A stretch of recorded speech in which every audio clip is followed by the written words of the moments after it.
Their first ball. Their first uniform. Their first number. Their first teammate. Their first goal. Their first coach. We take great care in making sure their first isn't their last. We're so much more than a soccer class. Come play with us today at kickstarttoddlersoccer.com.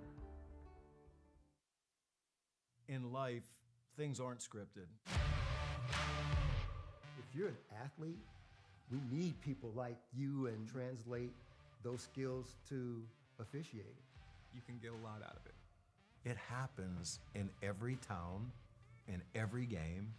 We never have a perfect game, but the rewards always outweigh the negativities.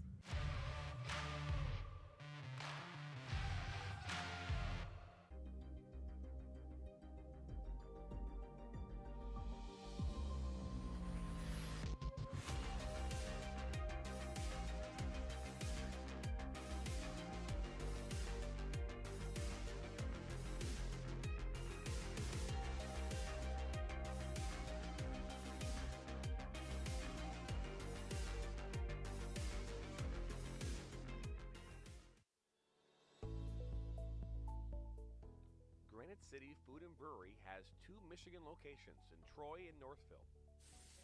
Serves made-from-scratch food, brews in-house beer, and even has brunch every Sunday from 9 a.m. to 2 p.m.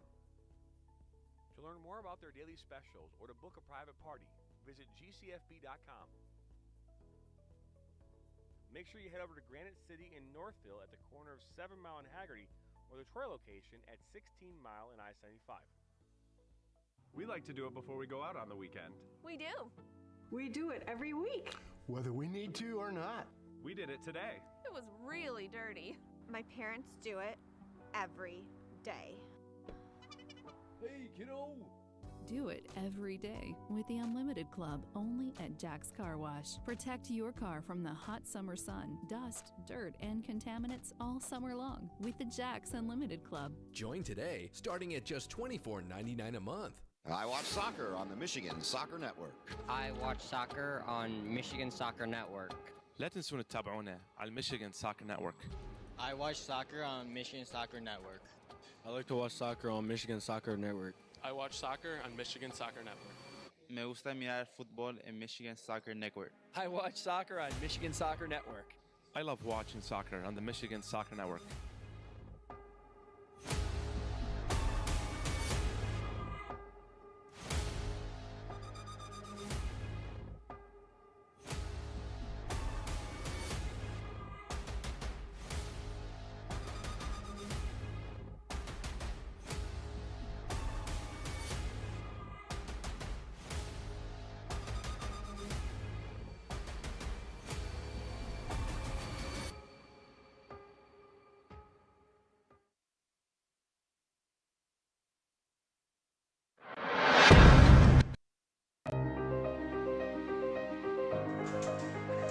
Great rivalries can be found all across the great state. However, none are quite like the one we will experience here tonight.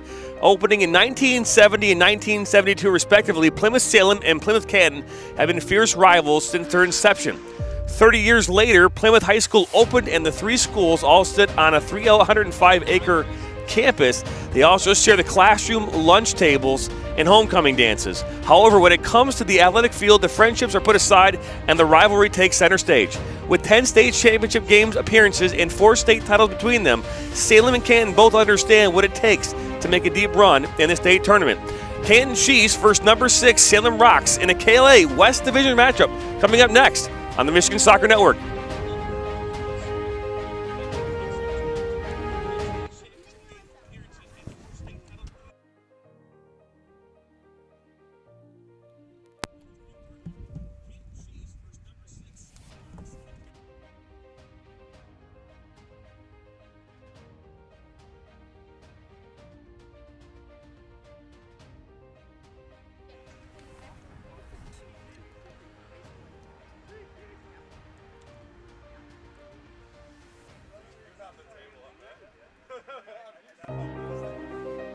Hello, everyone, and welcome into the Park.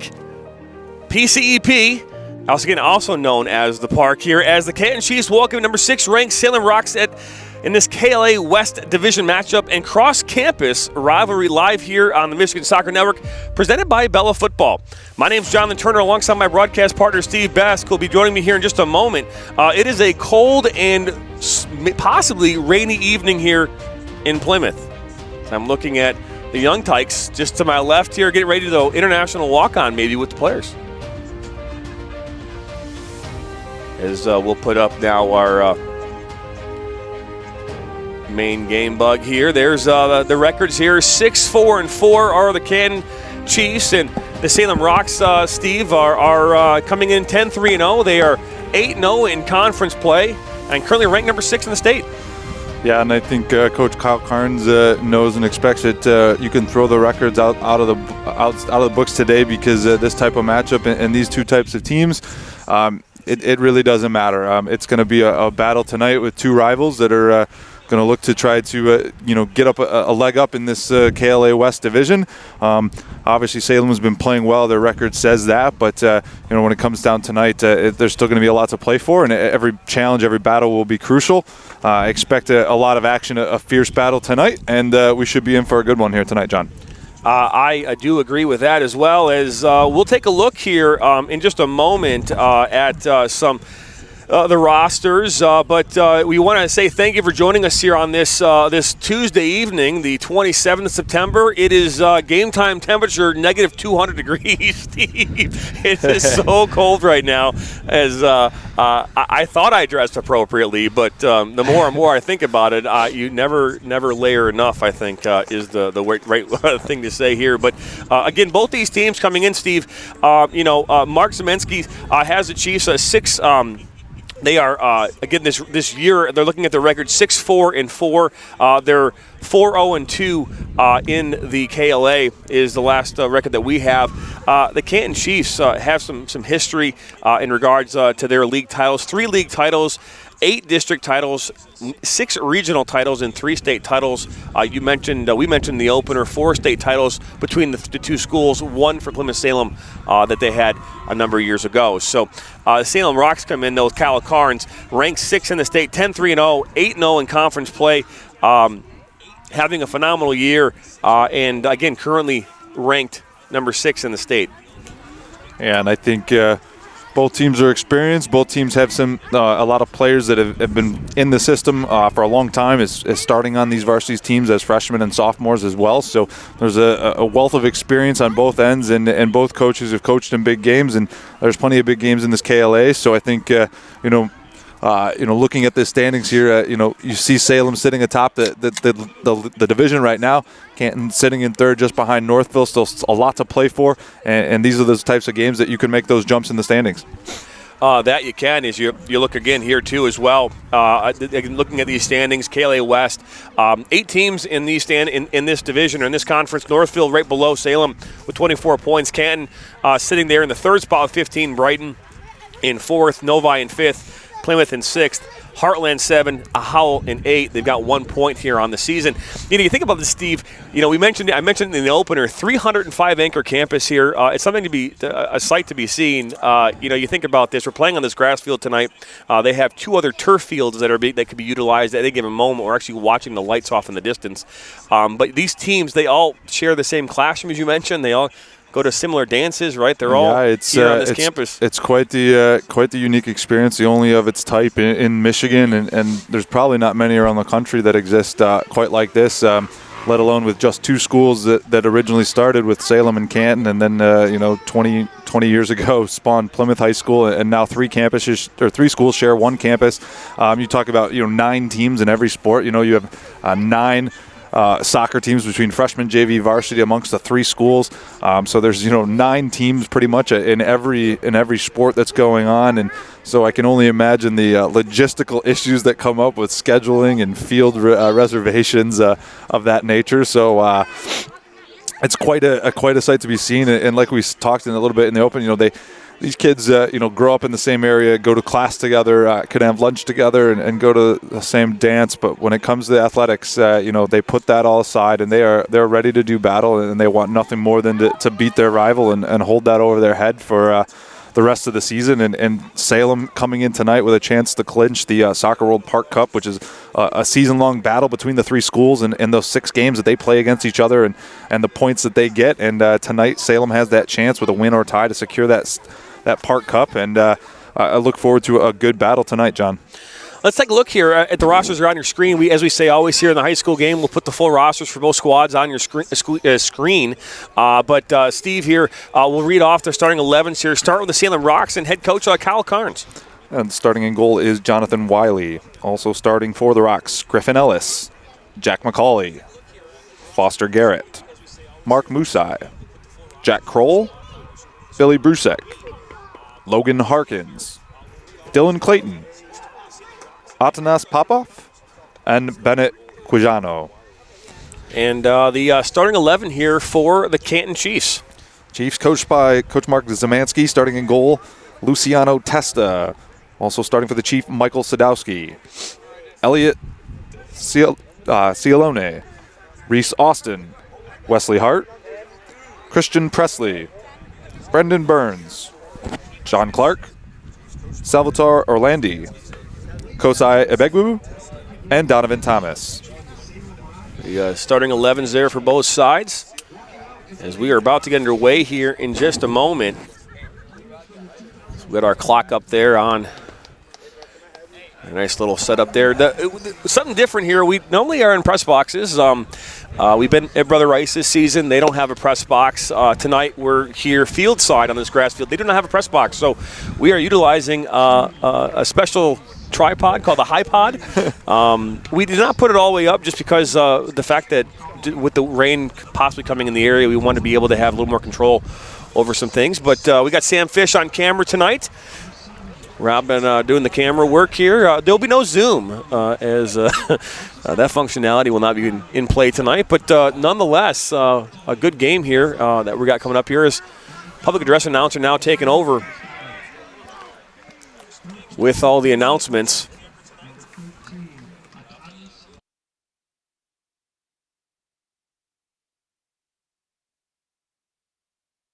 Touche.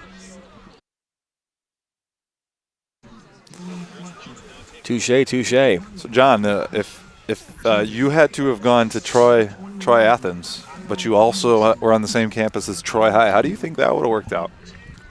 I don't think it would have worked out at all. I mean, to be fair, I don't think it wouldn't have worked out. I mean, well, obviously logistically, yeah, but it's definitely a very odd type of rivalry, that doesn't exist in most places where two schools share the same facilities, the same campus. But it also makes for special memories, and the people I know that went to this school and friends I had that went through this educational park say that the relationships and friendships they built are also like none other, and so I'm sure that they find it to be the most special, and I think we're in for a special game here tonight. I couldn't agree with you more. Again, looking at these two teams and what this is all about, they had a chance to see each other here earlier this season. Looking at their schedule, back on the 31st, Canton lost 3-1. In that first matchup of the season. So this is their second matchup. A lot on the line here, as you mentioned, there's the Soccer World Cup. That is correct, the Park Cup. That is a yearly long, or the season-long cup that is awarded to one of the three schools that acquires the most points in the head-to-head matchups amongst Canton, Salem, and Plymouth. Canton and Salem have both won the trophy on a few occasions. Plymouth has yet to win the trophy on the boys' side. Canton winning the trophy in 2017 and 2018. The Rocks winning it in 2019, with the Chiefs coming back to win it back in 2020, and the Salem Rocks won it in 2021. So the Rocks are trying to be trophy holders and hold on to it for another season, trying to match the Chiefs with their third Park Cup as well. So we will see who comes out victorious tonight. Again, if the Rocks win or tie, they will claim the Park Cup. If the Chiefs win, there's still plenty of work to do, and that will be decided on a later date. That it will be. Want to remind everyone, coming up this Sunday night live at 8 p.m. here on the Michigan Soccer Network, our high school highlight and ranking show that we put on in our studios in Shelby Township. We bring in the top 60 teams in the state of Michigan across all 4 divisions. So we do that here on Sunday evening at 8 p.m. here live on the Michigan Soccer Network. Also want to remind you that on Thursday we'll be out at Troy Athens, number 8 ranked Troy Athens versus number 2 ranked Troy High in a makeup of that cancellation from last Tuesday. So we're going to give it a second go here, so to speak. Steve's laughing at our little animated graphics on screen. We have the national anthem going on right now, so we'll step aside and let the national anthem continue.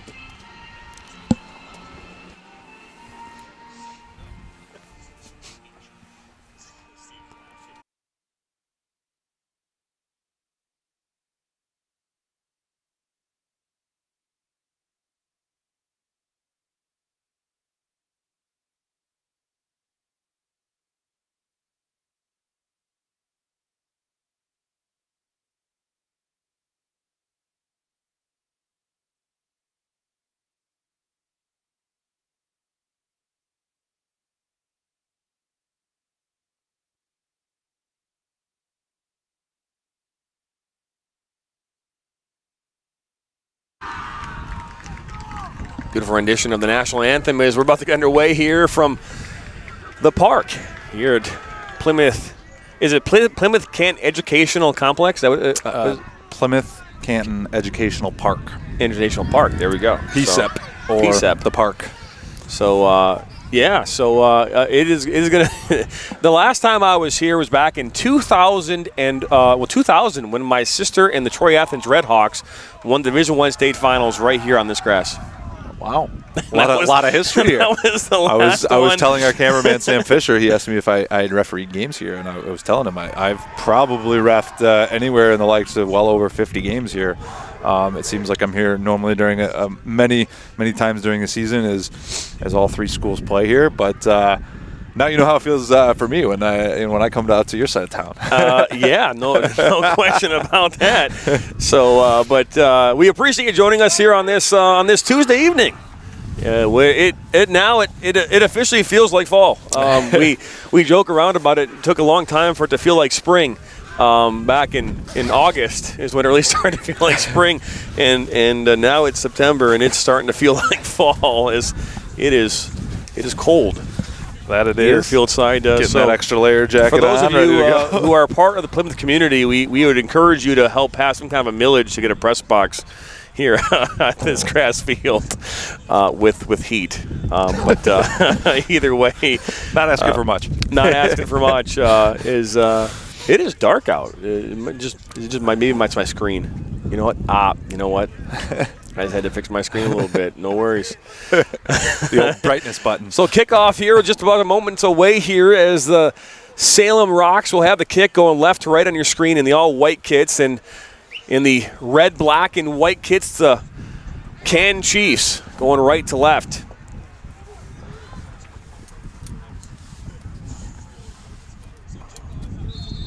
And there you hear the whistle, and we are underway here in this rivalry matchup here on this Tuesday evening from the park in Plymouth, Michigan.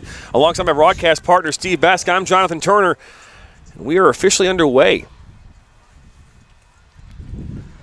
A lot of times you'll see in these early matchups, in the early part of a game, Steve, we talk about this quite often. You know, teams will try to figure things out, work around that back line maybe. Some teams will go direct right over the top, trying to pressure that back line. Salem, on the other hand, opted to control the possession here with the ball. Oh, good move. That was Ellis. Clayton and Musai up the sideline here. That's Popov. And they're going to look for a foul. And there's the first one here of the evening. Thomas Popov there, the senior, getting to that outside edge, getting around the defender and getting fouled, picking up the free kick here for the Rocks in the first dangerous opportunity of the match. You know, if you're Mark Zemansky on the Chiefs, you don't want to give a free kick here just outside the box like this early on in the match.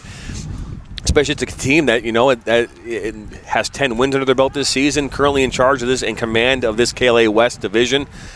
You know, you want to try and keep them away from these set pieces. Set pieces are a big part of the game of soccer. Can't quite see who's taking this. Looks like it's going to be number 3, Griffin Ellis. Griffin Ellis will take this free kick. Swirling wind, puts it up there, forces the goalkeeper to have to make a decision. Ball comes in, and that's cleared away by the Chief defender, and Ellis will come back over and cleared up this line. That's a good ball. Nacera. Not on our starting sheet, so must have been a late change by Coach Zemansky. Why not, right? Of course. Quijano back to the goalkeeper. Jonathan Wiley, good first name, by the way, strong first name. This is ball played out wide to McCauley. Just because he spells it the same way you do. That's exactly why. Musai. Quijano.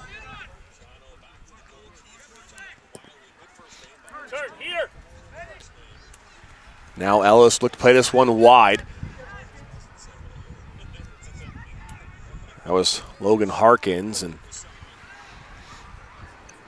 Clayton. And battle on that far side. I believe that's with Thomas.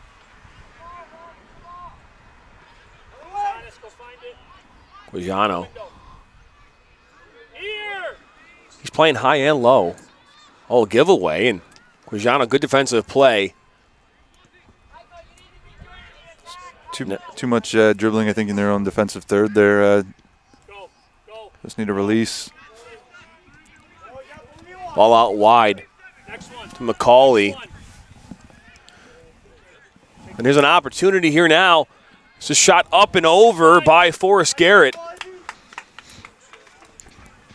First good opportunity for either side here is nicely ball slipped in as Foster Garrett gets around the edge, just unable to get that shot on target.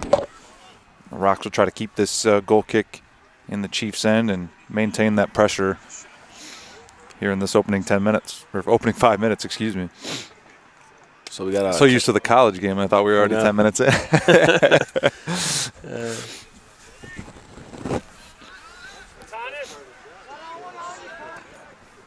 McCauley. It's poked away there by number 24. Kosai Begbu. Begbu, yep. McCauley now will throw this one in for the Rocks and then clear it up and all the way back to Wiley once again.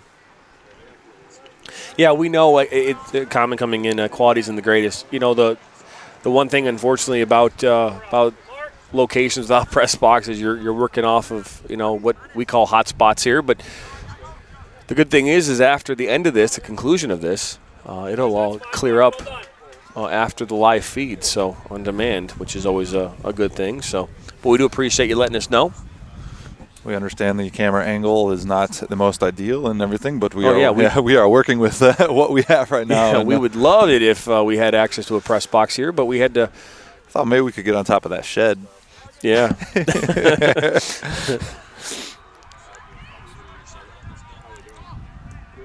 That's Kroll. And to Ellis. Wide to McCauley. Puts this one in the box. Lays it back to Quijano with a shot that goes wide.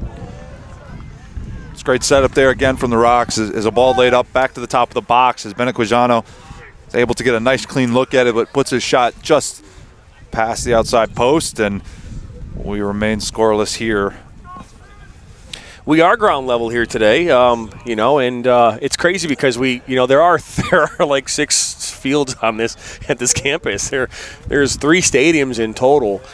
This is the grass one. You know, to be fair, it's not a bad field. The amount of rain we've had the last couple of days, you'd think it'd be a little more for the wear. But I was expecting it to be a little bit softer when I kind of walked out there for a few between the games, but it looks like it's in decent condition. It's definitely not the flattest field in the area. I will tell you that is I have seen my fair share of funny bounces and odd bounces on this field. So we and the players must be aware of that tonight, because an opportunity that we might think just may take a normal bounce, John, may surprise somebody tonight. Musai and now Ellis looks to put this one in the middle of the park, and it's broken up. And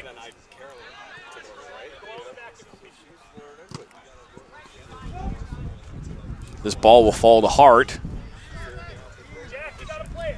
Yono. And cleared away by McCauley. Good tracking back there from number 4, Jack McCauley. He's taking that opportunity away as John Clark had tried to play the ball down the line, and Wesley Hart was making a run on. We're going to have a Chiefs throw in here in the attacking third. Oh, you are totally fine. This ball's put in the mix and cleared away, and right towards me and our tent. Right on top of the tent. I got it. That's well built there. This Clark will put this in and look to center it.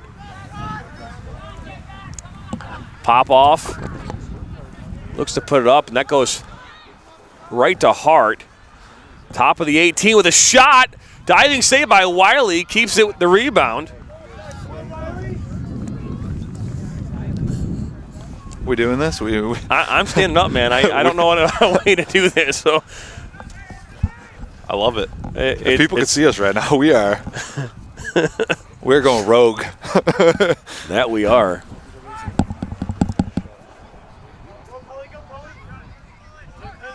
Now it's a one there by number 21, John Clark. Clark gets it back. A good win by Clayton. So back and forth action right now here between the Salem Rocks and the Canton Chiefs. Cleared away by Clayton, right to Ellis. The captain out wide to pop off. He looks to switch this far side. Oh, look at that. Almost a giveaway there, but Garrett almost had it.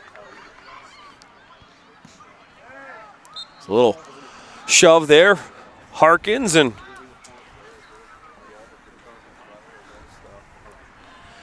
keep the comments coming. We love the comments. Got my iPad.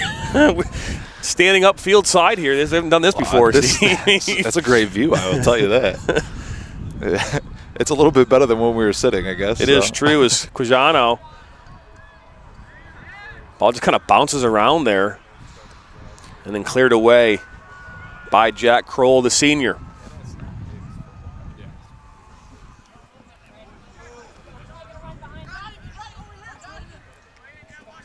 Ball going to be thrown in by Begbu.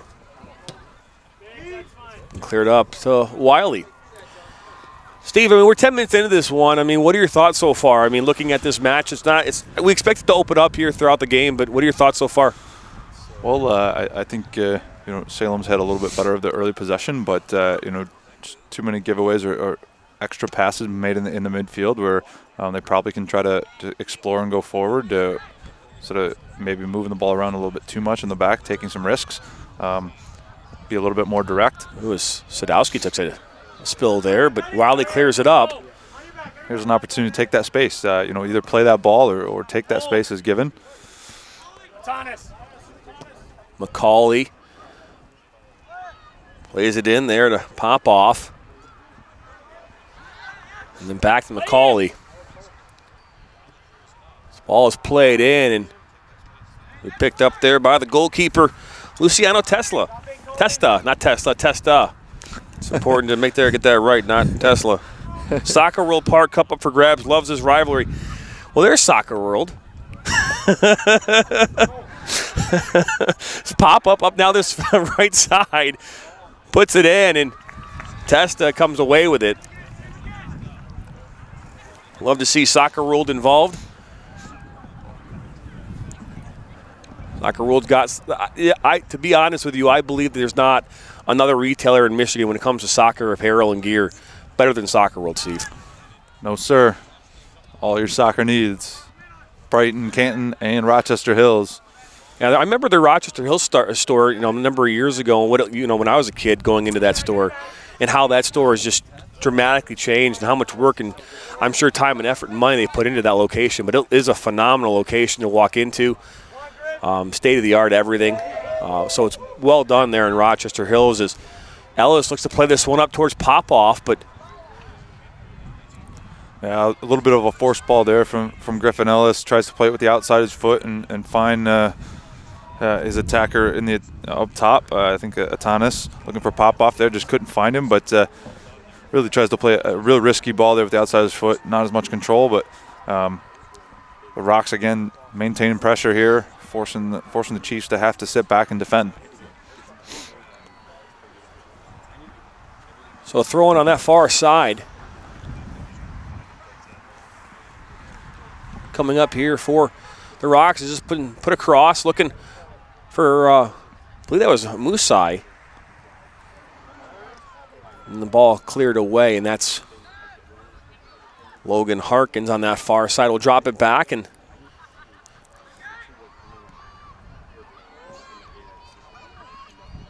well, look at that ball. That was a seam right there that almost got through, Steve. You think he was offside?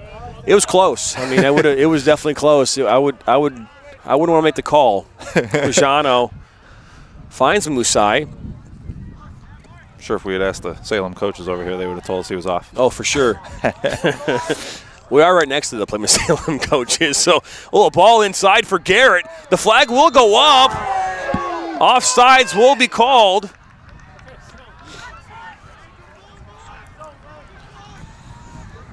Tough to see from here. It looked like a well-played ball. I'm sure he was riding that line very tightly, but it's just the referee says he was a little bit too far, and we'll have an offside free kick coming out here for the Chiefs. So 13 minutes into this one, an open goal, an open net goal that just took place was called back due to, looks as though Garrett was in an offside position as the flag went up, but restart coming up here with 26 and a half or so to go in this first half.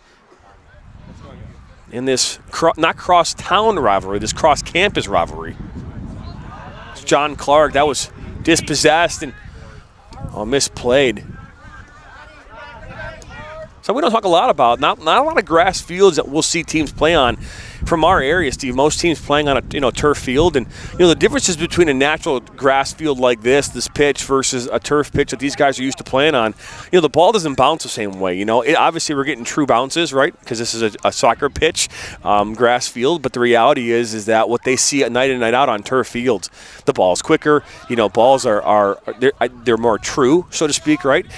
It's different. As you're getting these first touches, like right there from Wiley, you might not have that first touch on a turf field. Nope, absolutely is another touch there. Almost went awry, but that definitely adds another element to the game, and it has to be taken into account and make sure you're sure of every pass and good sure of every cutback trap. by Musai. He'll come in. That looked like a foul, and it will be one. Coming in there to make that sliding tackle there was a Begbu. And opportunity coming up here for the Salem Rocks. Yeah, good opportunity there for the Rocks as Mark Musai tried to dribble a couple defenders as Kosai Begbu did foul him, and then a free kick here for the Rocks. Again, it'll look like Griffin Ellis will step over this and probably whip one into the box, find a teammate. So Ellis will put this one up into the box. He'll get a head, another head, and a diving save! Luciana Testa with a huge save.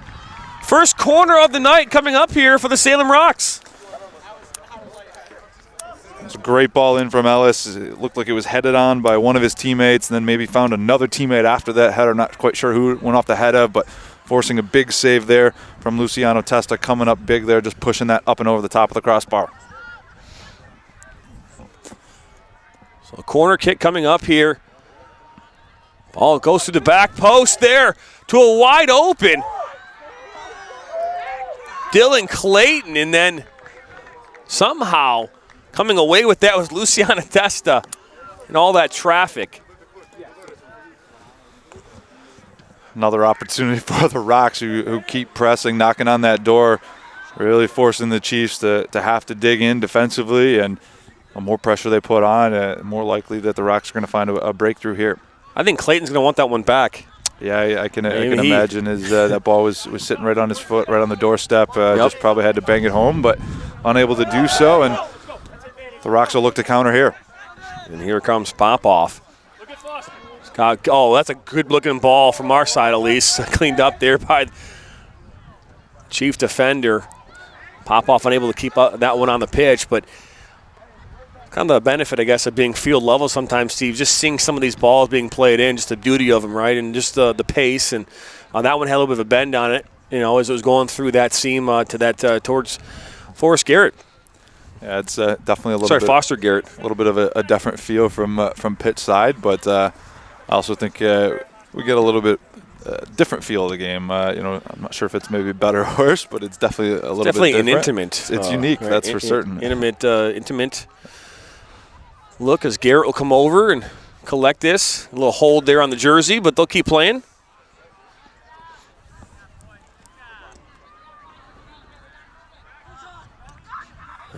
Given away is Thomas looking for Hart. It's Wesley Hart, the captain. And on come over will Jack Kroll.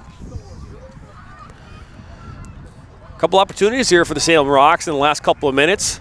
Seeing the Canton Chiefs can find a way to respond with the same kind of pressure.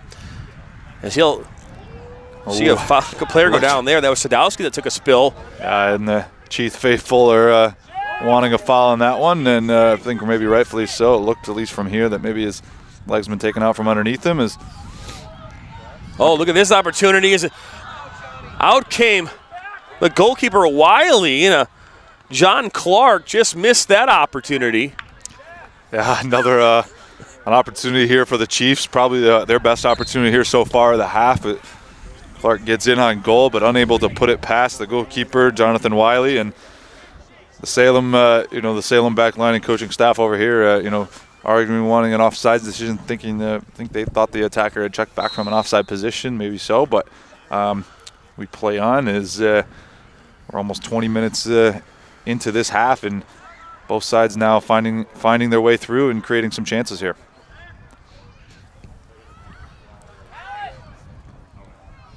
Ball in the box. That's headed right now in to the arms and hands there of Wiley.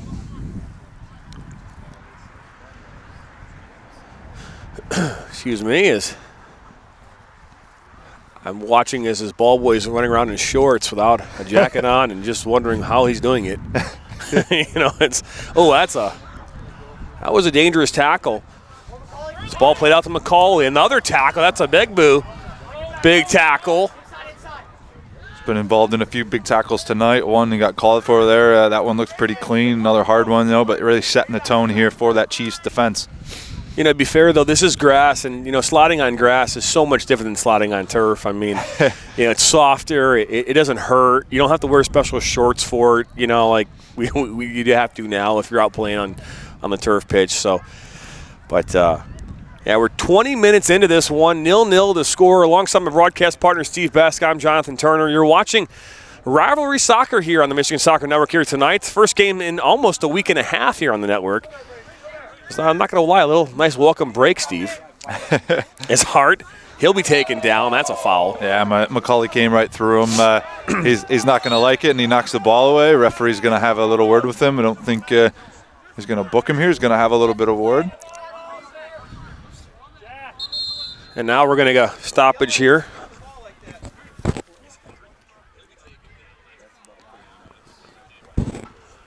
So we're going to see the first yellow card here of the night. Maybe. There it is. He's had to get it out. When you get your gloves on, it's hard to get those cards out. It is. It can be tough. As number 20, Yash Bingi will check in for their just cautioned Jack McCauley. I believe that booking is going to be for dissent. Would be my best guess, Steve. I would agree. I've unfortunately myself been a part of too many games on this field as a referee where I've had to issue some dissent. I'm not gonna lie, I was cautions. thoroughly enjoying standing up for the last 10 minutes or so, but then I had to get back to the computer to make sure everything's running right. Well, not just running right, but having to stop the clock. Fair. Yeah. Also, you guys check in, make sure Danny Garrett's there and doing okay. That's right. Hey, As this Danny. ball is played, what a good ball that was. As it somehow skirts away, and now here comes Griffin Ellis on the counter attack here for the Rocks. Got teammates Look at attacking. that from Musai. This pop off, and then cleared away and out of danger there from Presley. Good work there from Christian Presley in the back, making sure that through ball doesn't get in onto the attacking Rocks player, whether that was Musai or Atanas Popoff running onto it. Kroll out wide to Bingy. Quijano looking for Popoff. Begbu took a swing at it, missed, but he'll recover and clear this one away. Deep throwing coming here for the Rocks. We'll see if they have some type of set play here, a movement trying to flick this on or just control the ball here in this corner. Begbu will boot this one. It looked like it was trying to go up, but it made its way across the other side of the pitch. But the Harkins, now Ellis, cuts it back, gets past Hart. Good individual effort from him. He'll keep it now and bring it down to this near sideline. And he'll be taken down in that corner as this ball will be cleared away by Begbu. Good work there from Griffin Ellis. Great individual work there, beating a few defenders, unable to find a teammate and create an opportunity, but deep throwing in possession maintained here for the Rocks. So Chelsea chimed in here. She said, watching from my heated blanket at home, if I could DoorDash you guys a Bigby hot apple cider, I would. I don't know how you. What do you mean you can? She could totally do that. This ball is going to come right by our camera, hits the camera contraption that we have, and and Soccer World chimed in here as well. We've got number 20, Brendan. Number 20 is a stud. Go Chiefs. That is the comment coming in. A Salem win or a tie would clinch them the Soccer World Park Cup. A Canton win would keep them alive and then come down to the result of the Salem versus Plymouth on 10-8. So we appreciate you letting us know that, Soccer World. I want to make sure the people are all accurately updated, so we appreciate that. 17 minutes to go here in the first. Still no breakthrough. Foster Garrett now up that far side. You could argue, John, though, that both sides could almost have a goal here. One taken away from an offside decision at one end and one just missed on the other. So despite us being scoreless here, both teams started to create some opportunities, and I expect this game to keep opening up as we progress through this first half. I agree. Is now Clayton finds Ellis here in the middle of the park. Met immediately and keeps it. Goes through three players. Try to do a back heel and didn't quite connect. Is Salazar. Hey, simple. Come on, just move it.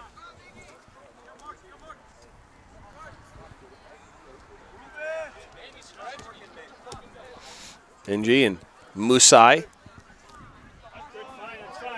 Might actually have gone off the Rocks. And they're going to say it did, and now here comes the Chiefs throw-in.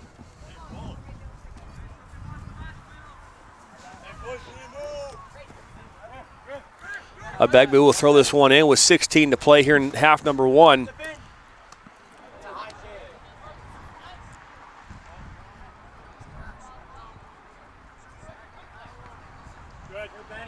Quijano. Salazar for the Chiefs.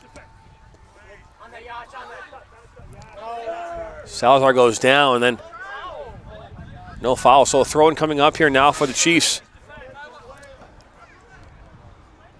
All thrown in towards Hart.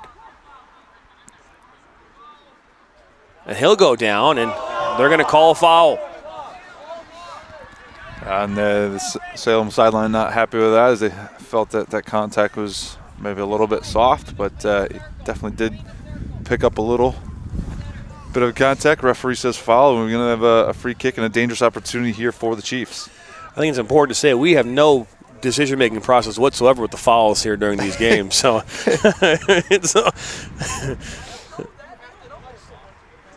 we do have our opinions, of course, though, as always. This will be taken by Christian Presley. You know what's scary, John? What's that? I was in high school when Christian Presley was born. Oh, boy. Is this ball played low? What a good ball. Almost past Wiley, just wide, and they're going to call a corner.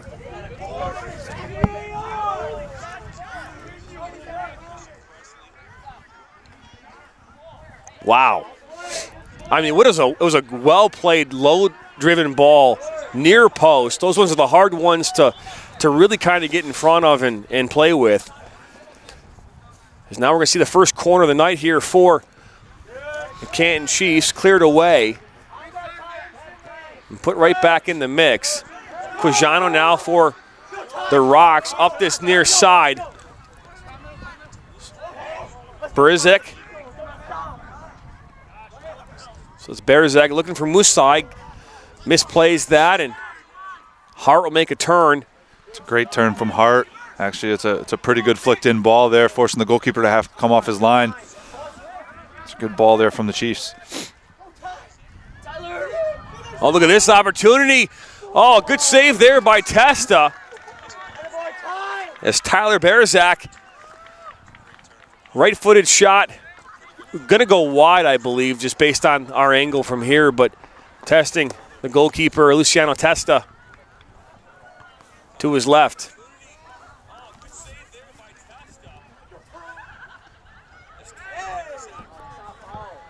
Begbu plays a good ball up here to Hart. He'll go down. And there's a foul right in through his back. No question about that one. Landon McGuire well aware, Jack Kroll on the foul there for the Rocks, and free kick coming here for the Chiefs. I will say, though, about the being cold outside is that my Monster still cold from when you brought it here earlier. Normally when it's 80 degrees outside, it gets lukewarm, it's hot, Here that is the only good thing about fall and winter is your water bottles always stay cold in your car. They do. And now that we're kind of standing up here, I feel pretty good. It's just a good ball played in by Presley. Harkins for the Rocks. Play it out wide to Garrett. Have me met some contact, and there's the whistle.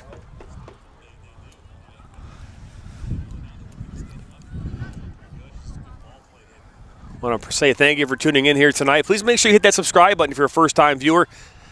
We have a lot of content coming your way here throughout the rest of the year, not only in regards to live soccer, but also our live soccer shows that only talk about things in regards to Michigan soccer. Even though I'm pretty sure we'll talk about some World Cup stuff here going in November. But Berzak out wide to Bingy. He'll get tied up by a Bagbu, and that's at least his third foul of the half. And I can understand why the Salem Rocks might want a yellow card there. Yeah, I mean, he's gone into a couple tackles already. I don't think that tackle in particular was anything that was maybe worthy on itself, but definitely could have been a persistent infringement, as he has committed 2 or 3 fouls already in this half. So referee chooses not to deal with it there on that way. But again, we'll see Griffin Ellis taking this free kick. He's been dangerous with his service already. We'll see what he can do here. Well, then looking at this one more near post, right towards Testa. He'll be tested and win that challenge. Is that corny if I say Testa was tested? You've said cornier, so. Fair enough. I really want to find a way to get what I said earlier into this match at some point in time. So I'm hoping it's not trademarked. Garrett finds Ellis, and a little too much pace on that one, but out will come Testa. The Rocks have to be encouraged with the way they've been able to break through the back line, been able to create chances in and around goal, forcing Testa to have to come up with some big saves. But they'll be disappointed in the opportunities they've had. As Kroll there picks up a silly foul, two hands right in the back, pretty obvious, no one around him. I think everyone in the whole stadium saw that one. Can't really argue that one too much. And another free kick coming here for the Chiefs. Looks like Christian Presley will step up again, as he's been dangerous already with some free kicks played into the mix. We'll see if he lofts this one in again up near the top of the box. Yeah, he's got a number of key players there. You got Hart, number 20. That's Brendan Burns. A little bit of height there in the middle of the park there. So we'll see. Presley will put this one in, and not enough height on that one as it will find its way to Foster Garrett, who makes his way up now the middle of the pitch. So we may want to see a tactical foul to slow him down on this counterattack, but there's plenty of players behind the ball defensively for the Chiefs. That's a well-played and defended play there by the defender. Yeah, it's good work there from the Chiefs. They had numbers defensively. Salem wasn't attacking with numbers, but Foster Garrett really put some speed with his dribbling there, but great defensive work there from the Chiefs. A chance eliminated there for the Rocks. So that wind is coming kind of out of the, I would say, northwest. I thought I was going to be out of line by bringing my big parka tonight. I was like, John's going to laugh at me why I'm taking this big coat, and now I'm laughing at myself for being such a not so smart guy. I should always over-prepare, but it's not too bad. I did have the hat and gloves, so it's a bonus. Beats that one day at the Hawk where I was using a piece of I remember that foil or something. That was the summer. It was Mother's Day. It was Mother's Day. It's Quijano collects this now from about 35 yards from goal, lays it off to Ellis. Ellis might look to fire one, deflected. Bingy comes in, and then finally cleared away. It will continue to see some pressure here from the Salem Rocks here with just under 10 minutes to go, 8 minutes to go here in this first half. There's Ellis down by the corner flag, and that'll just go out. I mean, really, it's been this match has been everything we thought it would be. A tight battle with chances both ways, some opportunities on both ends. Rocks here with another chance. So Garrett puts it out for Harkins. He's mad, and I agree with that no call there. Yeah, he created that contact. He initiated that contact there, throwing himself in towards the defender. Well, this could be a good ball. We're going to see something happened in that moment, and now we have a yellow card going to be issued. I believe that's going to be issued to Harkins. It will be. Yeah, that is the second. I think it was his frustration from not getting the foul call, and he probably had some choice words for the referee, as we will see the second caution of the game here issued to Logan Harkins. The first one was to McCauley, correct? That's correct, and this one to Harkins in the 33rd. Understand the frustration there. Obviously, he wants the foul. It's a play that happens often, but I don't think the contact from the defender was much, if anything, before Harkins had created a little bit of the contact into the defender. But and I think that's what the referee saw as well, and that's why he had no foul. And here now coming out as a free kick for the Chiefs. So free kick coming up here as this ball played in over Hart's head.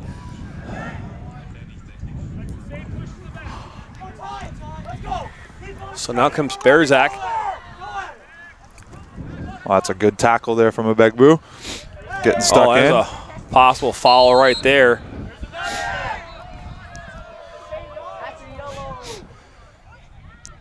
So is that Abegbu again? No, I think that was 18 Contreras Salazar, I believe, that was on the foul. Abegbu came in on the initial tackle, got stuck in. I think made a good tackle. I believe it was 18 Contreras Salazar with the little bit of extra beyond the play, and that's the foul that the referee is going to bring it back for here. As we are just under 7 minutes to go in this first half. Still 0-0 here between the Chiefs and the Rocks. So Ellis will take this here once again. Ball played right top of the 18. As Garrett gets a head on it. Is this ball played by Musai?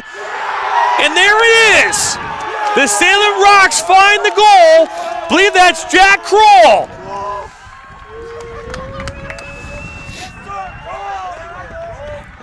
The Salem Rocks strike first.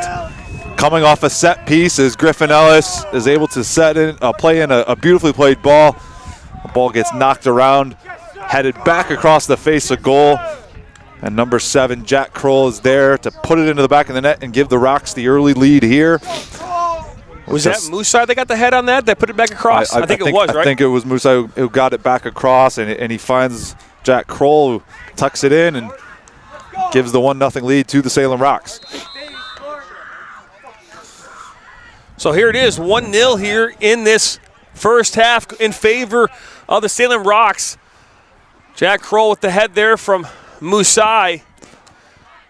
And they have the 1-0 lead as now they look to press again here as Popoff out wide to Berzak.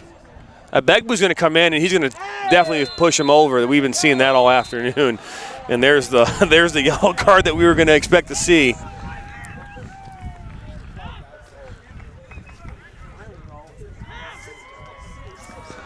As it's not the first foul he's committed tonight. It's not the wasn't the cleanest of fouls there, as he picks up a foul and a yellow card, and now it looks like we're even having a further discussion with the assistant and the referee, bringing over another Rocks player, having a discussion. Not sure what. Oh my God, you guys, you're gonna. And now it appears Rocks player has received a caution, as number 2 here, Cameron Reese, has just picked up a card as well. He got a card for. I'm not sure that the assistant referee came out and had a word with the referee. It looked like maybe he was potentially giving him some kind of information, because once that information was given, the referee called over the player and issued him a card. So I'm not sure what that was, but assuming something happened over near the sideline. So Ellis puts this one up, goes Testa. Oh, a one-time shot. I believe that was from Clayton, that one just up and over. Continue the pressure. Do the Salem Rocks. The all-important first goal here. The breakthrough coming in here for the Rocks, as Jack Kroll puts the Rocks up 1-0 here just before halftime, and we'll see how the Chiefs respond here. Down a goal now, haven't really created as much opportunities. See what kind of changes Coach Zemansky makes here to try to get the Chiefs back into this game.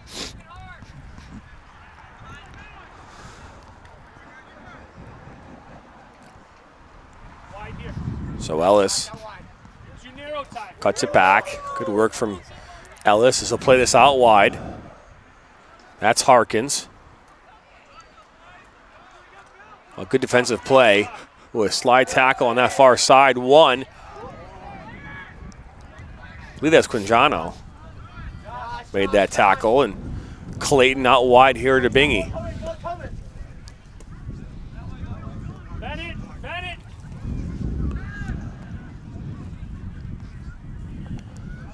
So just 4.5 to go here in this first half. It's a good move. That's Presley. Oh, kept on. Good individual effort. Ball put top of the 18 and cleared away. Hart gets a flick on it. Back post. Out comes Wiley, and he'll pick it up. Looks like Katala is going to step on here in a moment. Number 17 for the Salem Rocks, Samanu Katala. Wow, he's getting close to that top of the 18. I just noticed that. A lot of times you'll see referees will watch that line, and as an assistant referee, Steve, many times I would be in those moments, be like, hey, keeper, just be careful. You're getting close to that line, and have that conversation, because last thing you want to do is to give away a free kick, on a punt. For sure. I do the same thing, always try to remind the players, even if I'm the assistant down there, just letting them know. My thing is just why do the goalkeepers even need, as a fellow goalkeeper, why even take the chance? It's not worth that one extra step for an extra yard or 2 feet that you may get the ball to go on a punt. Just make sure that you're ending way before the top of the 18 and you don't have to worry about it. But too many goalkeepers try to run that fine line and take it all the way as much as they can. And I'm with you. I just never understand why bother taking the risk. So we're going to have a couple subs here, as you mentioned. Number 17, Katala, coming in for the Rocks. Also checking in for the Chiefs number 4, Michael Sadowski, and number 15, Enzo Nocera.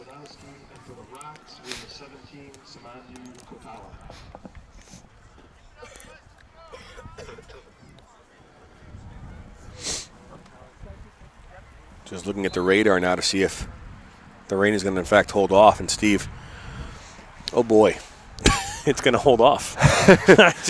I'm just in shock, man. Like we saw this radar like full of rain and went and bought like a rain jacket and everything. Better to be prepared, I guess. It's true, I guess, right? Better be prepared than ill prepared. Garrett keeps going. Oh, Garrett, top of the 18. Garrett, blocked and out for a corner. I'm not sure if it was just they're going to give it a goal kick. I think it was just a bad bounce, to be honest, John. I'm not sure if there was a block. I know it looked that way from here. I think the ball just took a bad bounce on him as he went to strike it, and he just got a bad touch and put it wide. I think it just took a little bit of a bad hop on him. But is there another yellow card? Oh, my goodness. Yep.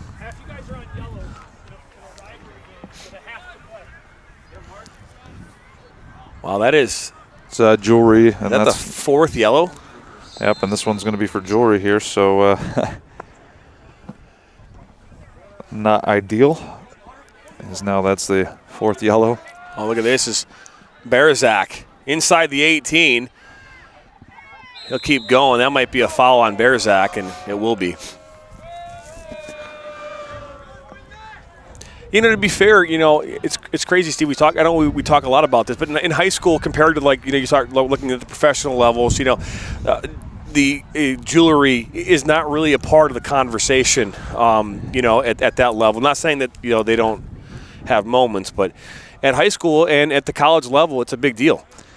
Yeah, and it's really just comes down for the safety of the players, and I mean, I understand the reasons that some players sometimes want to wear it, but at the same time, getting a hand up and around the neck and grabbing on it, or getting hit, and then potentially whether it's an earring, ring, that type of nose ring, that type of thing as well, or even like a necklace or bracelet.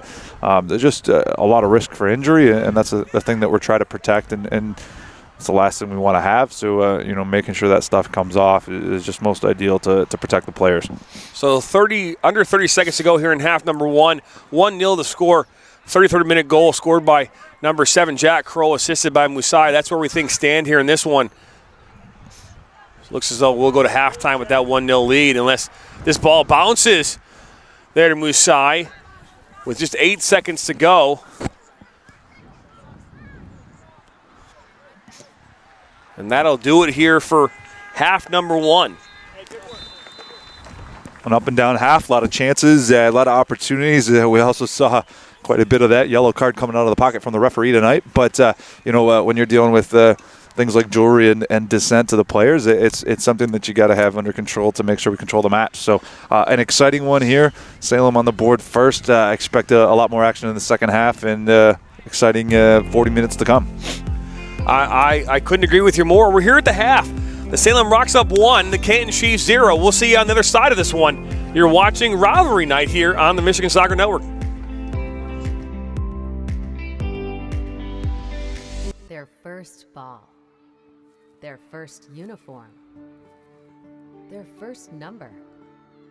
Their first teammate. Their first goal.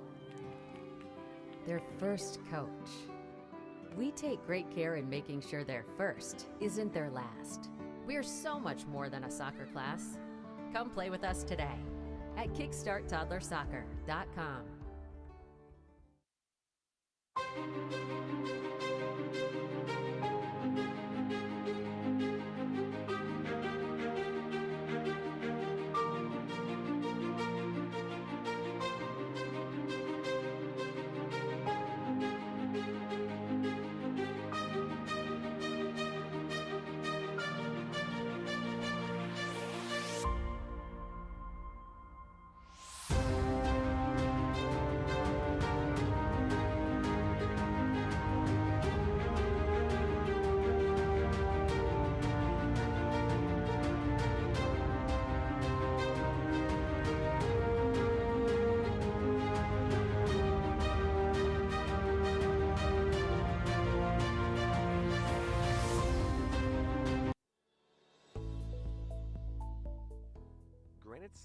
Salem Brewery has 2 Michigan locations in Troy and Northville.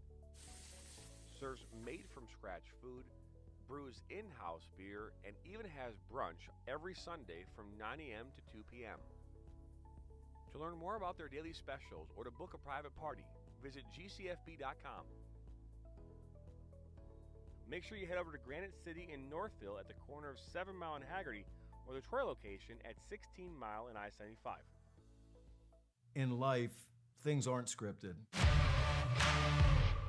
you're an athlete, we need people like you and translate those skills to officiating. You can get a lot out of it. It happens in every town, in every game. We never have a perfect game, but the rewards always outweigh the negativities.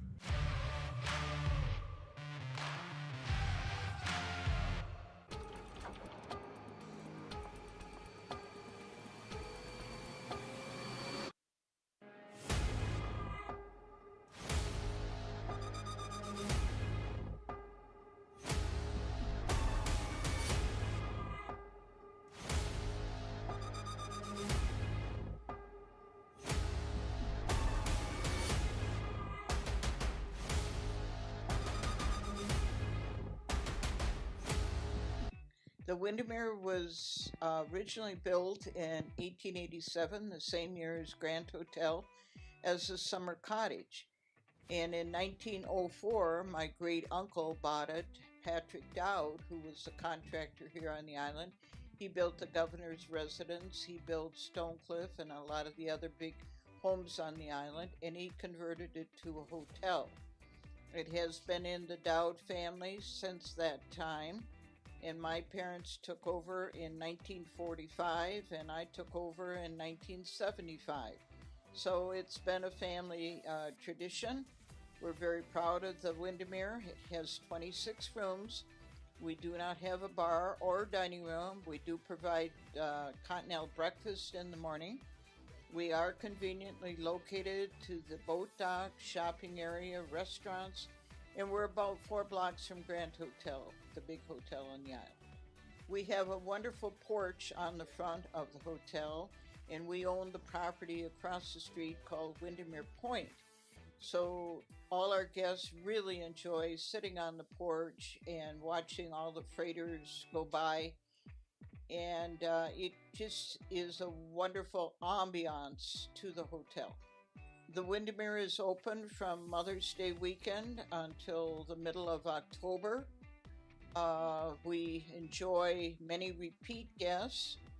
We we have children. We have large rooms that accommodate families.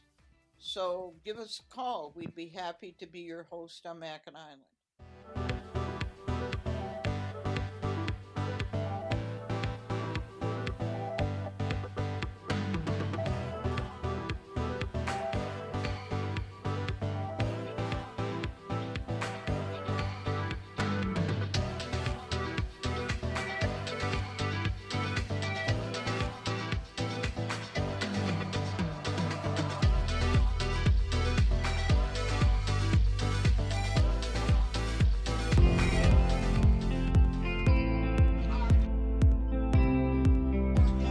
Welcome back here into the park, as they call it here, the PCEP. Plymouth Canton Educational Park is what they call it, right? That's the official name. The park is what it's known as. And you're watching Rivalry Night here on the Michigan Soccer Network. The Canton Chiefs 0, the Salem Rocks 1. The lone goal coming in the 33rd minute off the head of Jack Kroll, assisted by Musai, and that's where things stand. It's Mark Musai, but an overall good, solid first half here, Steve. We've seen, I would say we've seen, but pretty impressive. We've seen from the Salem Rocks. We know why they're 10-0 and 10-3-0, right? But what are your thoughts on that first half? Well, I think definitely opening minutes. Both teams really trying to gauge what the other was going to offer and the opportunities they were going to be able to create. Salem a little bit more dangerous early in that first half, but Canton also had an opportunity or two. And like we said, probably halfway through the half, either team could have had a goal. It could have been 1-1 or early on, and then Salem does find that breakthrough late with just 7 minutes to go as Kroll is able to get on the end of the header. As it was a great ball in from Griffin Ellis. The multiple free kicks from Ellis tonight for the Rocks have been dangerous, and then on the flip side, Christian Presley for the Chiefs has put in some dangerous balls. Really creating some dangerous opportunities for the Chiefs in and around the goal.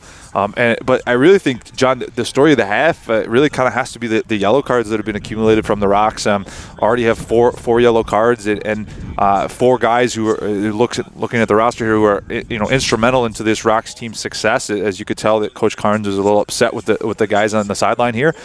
So maintaining that composure into the second half, where every tackle will be crucial with protecting a 1-goal lead. We could very easily see a second caution red card, and that could completely flip this game. So I really think those 4 players who are on yellow are really going to have to really be careful in the second half, because all it takes is one tackle and one silly mistake, and that flips the game. And despite having a 1-0 lead, if you're down to 10 men, and you're having to defend for 25-30 minutes, if the Rocks were in that type of situation, advantage leans towards the Chiefs and a team that has a man advantage. So really think that will be a key, is how they manage the rest of this game.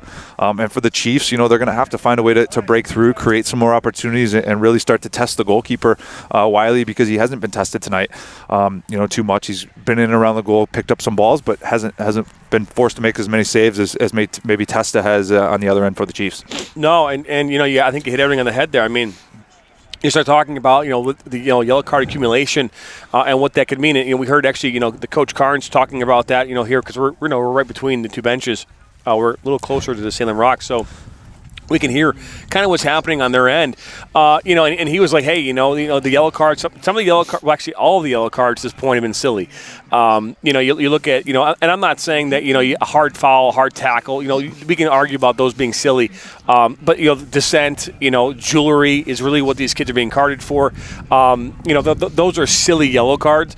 And, as this game kind of builds up, as it starts to open up here in this second half, which we know it will.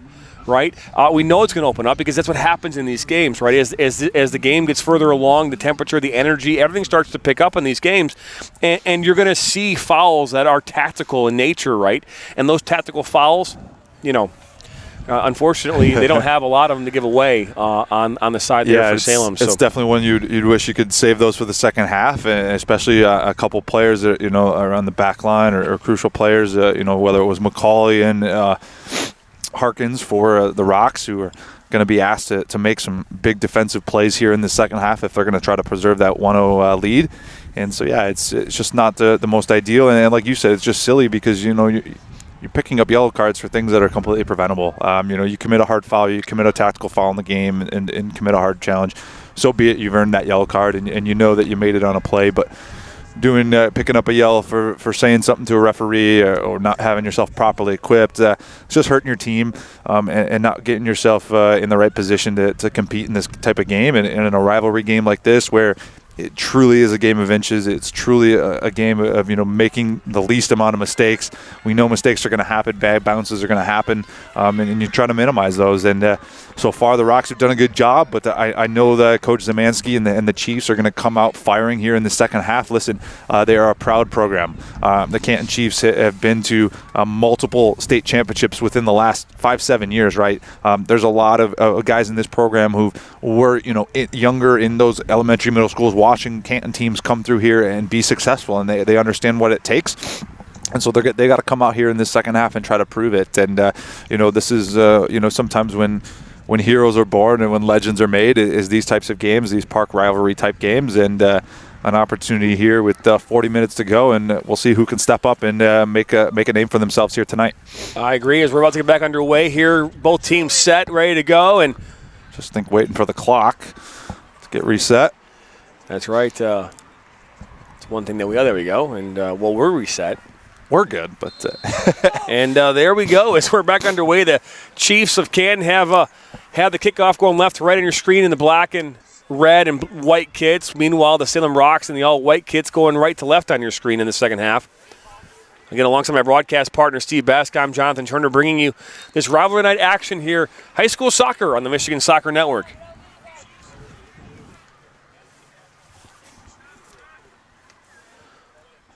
This is a free kick already. There's a foul was just called.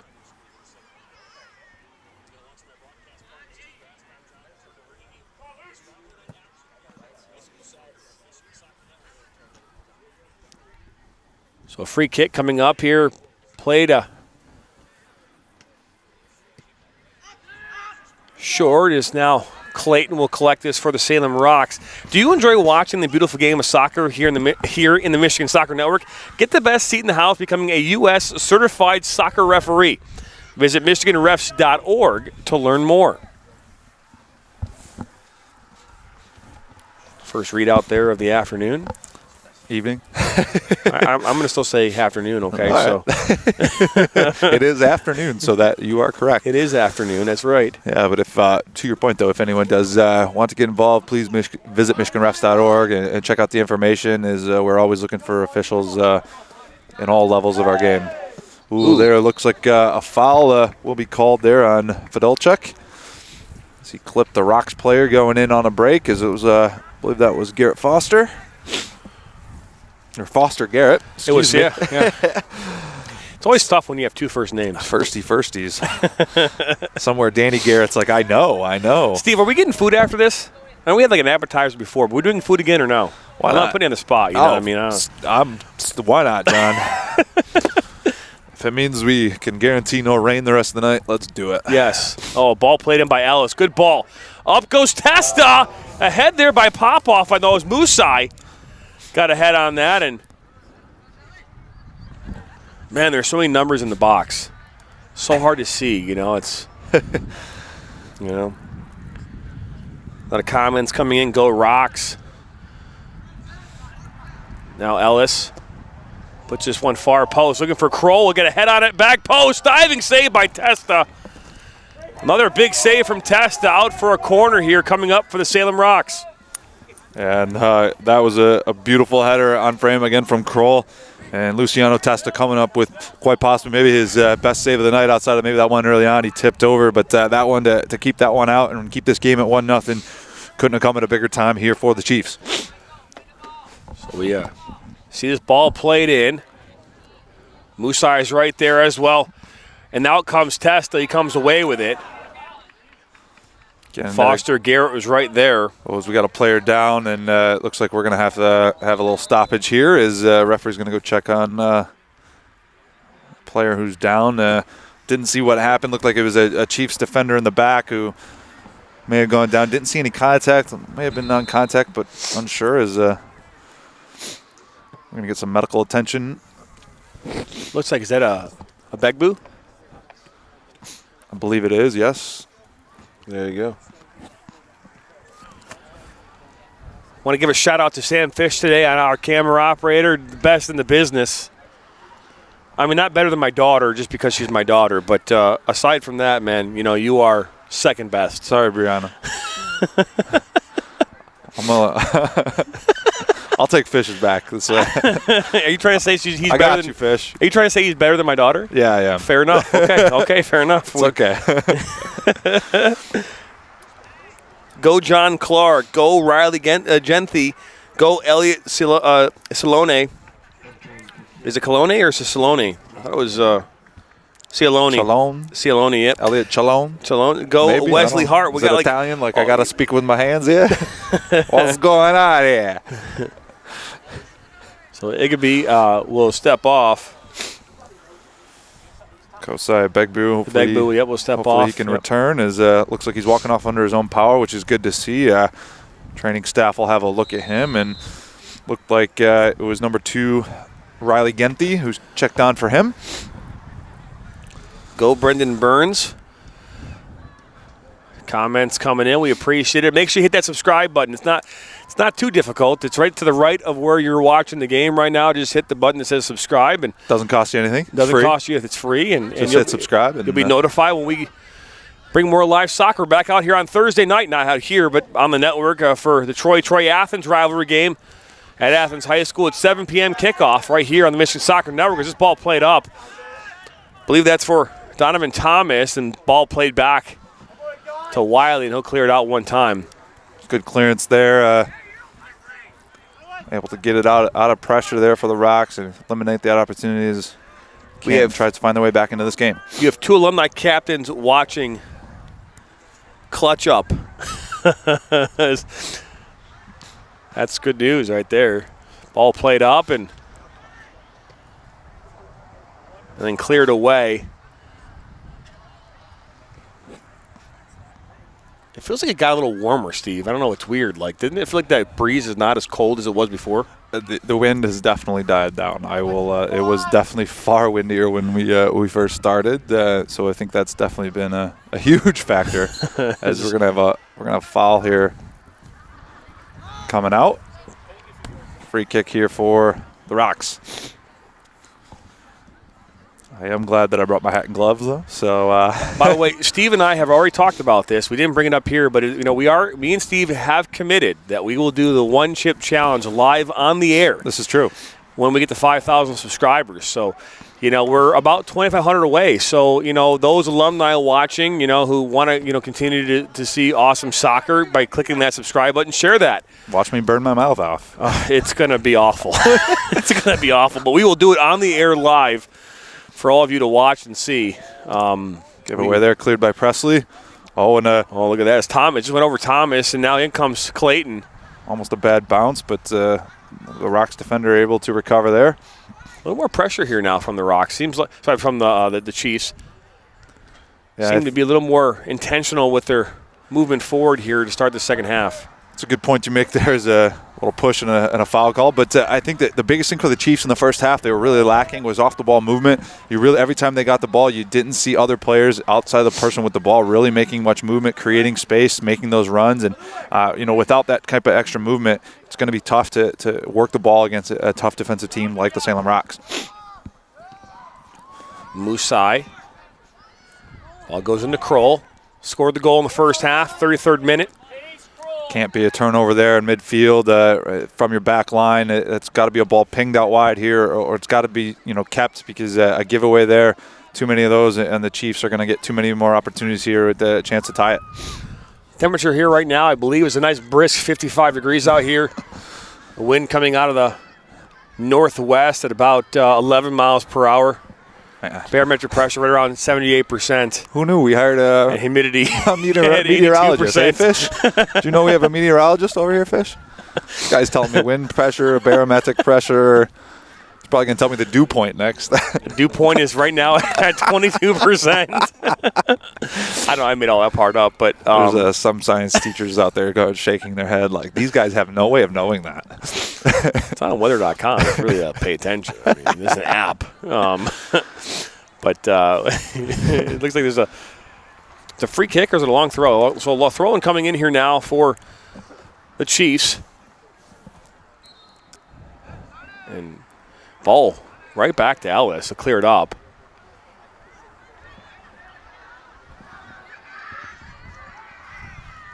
Ball put in, and now it looks like Foster Garrett will come over to collect this for the Rocks up this near side. And then cleared away. Good play defensively by Sadowski.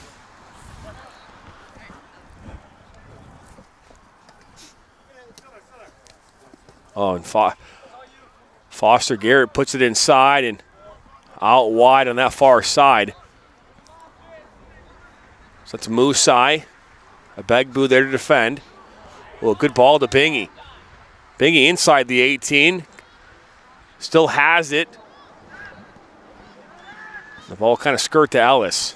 Good defensive play, but the Chiefs leave it for no one. Now Musai has it. And Musai and Begbu on that far side, shoulder to shoulder. We're going to keep playing, says the center referee. Musai gets it back, puts it towards the top of the 18, and finally cleared away by Hart. Too many silly giveaways, I think, from both sides here. Both coaching staffs have to be frustrated with some opportunities that both teams have had to get out of pressure or maintain the pressure in the attack, and just some silly giveaways and some not well-timed passes. Pop off now here inside the 18. The flag will go up as he was in an offside position.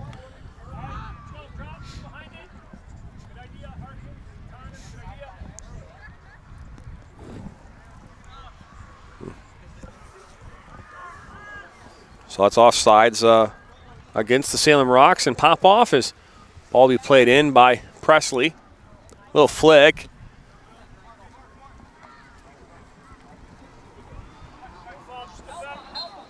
Foul called.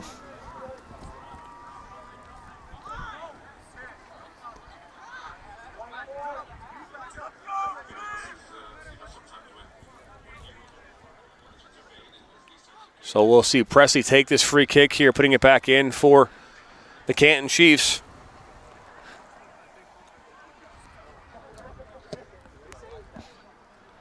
Ball put in and then cleared away as Moosai now collects this for the Rocks. Pop off. Good tackle. A Begbu. And a Begbu. And now is a Begbu on a yellow right now? Because I know that there was I could have swore he was to be given one, but then all that with the yellow card with the jewelry and I believe he was given one, but So Garrett now cuts his one inside to Ellis. Good defensive play by Hart. Kroll puts it up. Ooh, a Begbu slides in but misses. The way he's playing, I'm not sure if he knows he's on a yellow. If he is. I was going to say, it just didn't seem like it. This ball played up for Thomas. And he'll bring it down. And that will go out.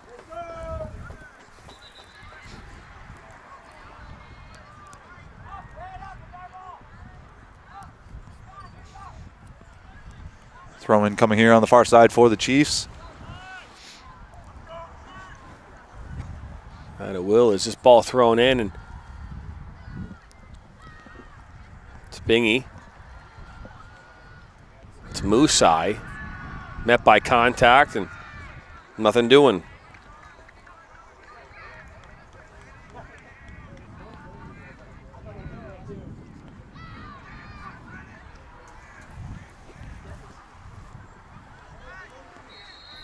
Now we're going to have a foul called. I believe it's indirect free kick, arms up. I'm assuming it was probably an impeding or maybe a dangerous play behind the play. I didn't really see it as a lot going on around the ball, but referee was right there, and free kick coming, indirect free kick here coming for the Chiefs. Dangerous position. Really doesn't change too much that this is indirect, as this probably wasn't going directly on goal anyways. This is going to get played in and towards that top of the box, in towards the penalty spot area, hoping to find the head of body of a Chiefs player. Ball played in. It's going to bounce around. Oh, opportunity. Holy mackerel. That was a miss that he would love to have back, as that ball did land to the foot of a Chiefs player who sails his shot just up and over in the top, and we remain 1-0 here to the Salem Rocks. I believe that was number 15, Enzo Nacera. That he was wide open. The ball was robbed right to him, and he was one-on-one with Wiley with a half volley opportunity and puts it up and over. I told you I wanted to get one in tonight. That was the good one to get the holy mackerel in there, Steve. I wasn't surprised. It was definitely the right moment. I'll give you that. It's a nice turn there. Oh, it's Harkins on. Well, down will go Sadowski. You can hear the players reminding each other like, who's on yellows and who isn't. And that's that's the thing here, especially in that type of game, that situation there, right? You win the foul, you got to be smart and understand that there's still 26 minutes left in this game, and that got to make sure you finish out those 26 minutes, and you're going to find a way to navigate through that. Ball played in by Billy Brochek.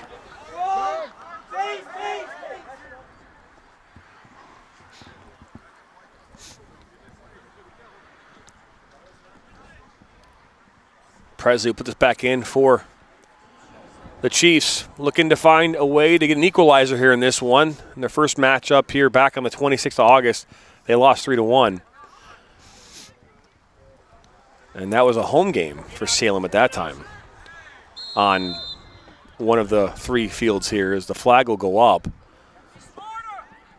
Yeah, and I think there was just some contact late there from the Chiefs attacker after the clearance, and there's a little bit of contact into the defender late, and smart of the referee to make sure he cleans that stuff up, because those bit of late contact and those types of fouls just really lead to that temperature of the game rising and getting those excess fouls, because players sometimes feel that once that ball has been cleared, they have an extra second to get some contact in, and the referee spotting that one early there, eliminating that and making sure that doesn't continue the rest of this game. All good control there by pop-off to Musai. Looking for Garrett. Referee was there right in the right spot as this one will go out for a corner. If that's offsides, I just really feel that flag has to go up there. That defender is being forced to make that play because the attacker is in an offside position. If he's not, then I'm not sure why he's not just running with the play. And so that's why I assumed that it was probably offside. But really, if that defender is being forced to make that play, it's where this fine line becomes. My question is that the guidance that referees are given now at this point? I mean, when you're forcing when the defender is being influenced by the attacker's position, and forcing that defender to have to play that ball when that attacker's running on and in a bad position, in an offside position, that is offside. Oh, look at this opportunity! His ball goes up, goes Testa, and he'll come up with it. It's a good corner. It was a dangerous opportunity. A lot of bodies in and around the 6 in the penalty area there. In the goal area, but Testa able to come up with it again, as he has been big all night here for the Chiefs, keeping this a 1-goal game, and the Rocks looking to try to extend that lead, but it's gonna have to be a great effort to beat Testa tonight, as he has been on top of his game. This is Ellis. Equinjono in the middle of the park, Blix played out wide. Ball put in near post to Masai and cleared away.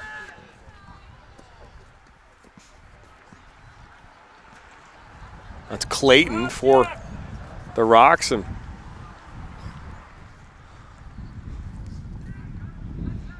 drop back to Bingy, and he'll lose it. Gets dispossessed. Hart looking for Thomas. He's got him, but then that's misplayed. Is picked up by Sadowski. Garrett right there. Harkins takes down Sadowski. Got to be careful. Yeah, and kind of hard to avoid that one there. It was just more of a positional foul. He was there as the attacker goes by him and contact is made. But, it's something we talked about at the half. It's a couple players here for the Rocks really going to have to be careful in these last 22 minutes, because really don't want to tip the scales one way or the other here and put yourself and your team at a disadvantage. Presti puts this one in. Hart. Little back heel. Nothing doing there. Is good ball played into Hart. Out wide. Too much pace for the Sadowski. He might keep it on. He does. Then puts this one inside the 18. And heavy first touch. Brendan Burns. I'm starting to feel some rain. You jinxed us. Well, the radar cleared up pretty good, man. You said we're good. We're good. And I like that. They said around 8:30 if it were to come in, it'd be happening right about now, and it's 8:20. So today, all right. Here is the now. Here is the now. Able to keep it in bounds and get it across. Salem defender able to clear it up and out. Well, that one is across the street and into the business park and right into Sam Fisher's windshield. Well, that's not nice. And to be fair, we told him to park there. So. Logan Harkins will take the throw in here for the Rocks. Ellis cuts it back, looks for Garrett. Then Ellis gets it back, tries to cut back into pressure, and then he'll skirt out here to Harkins. He'll slip and fall, but he'll get that all the way over there, that far side to pop off. And the ball put in for Musai, and just up and over. That's a good effort there from Mark Musai to get a foot on it, unable to put the attempt onto frame. But a great movement there from the Rocks. A nice ball clipped in as Musa is able to get a foot onto it. But ball goes just wide, and Chiefs still in this game, down just 1 goal here as we are halfway through the second half. 20 minutes and change to go in this second half. Salem Rocks leading the Canton Chiefs 1-0 here at the PSEP Varsity Soccer Field.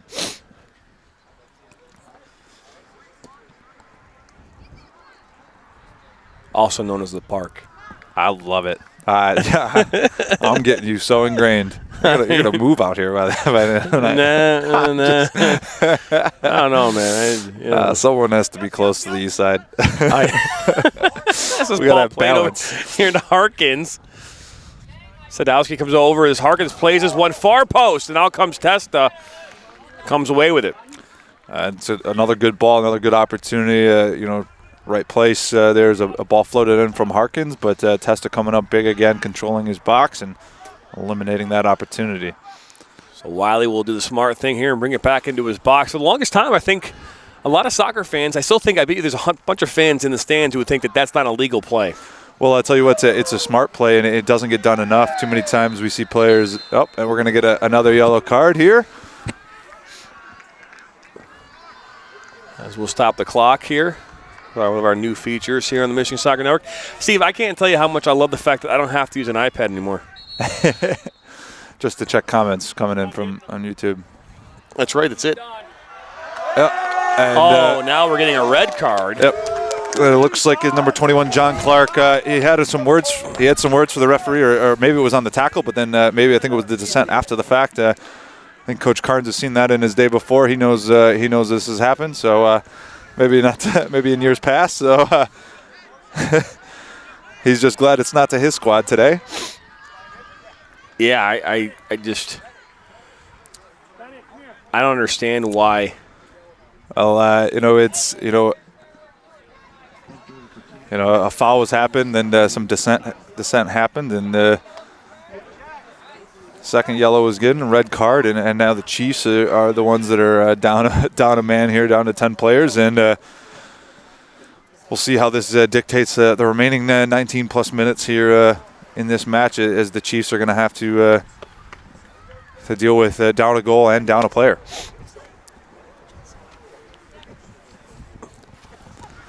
Coach Szymanski not too pleased with his players there, but at the same time, the players have to have that restriction.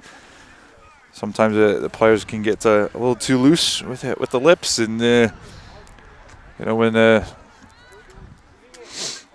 Well, there are controllables, right? There are controllables in every game, and one of those controllables is how you react and how you behave on a pitch. Now we have a red card here to the Rocks.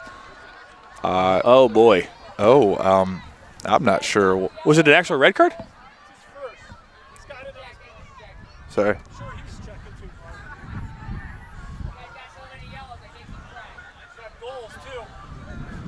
So we have. No, I think it's just Yeah, I don't know what. He's had a red card in his hand.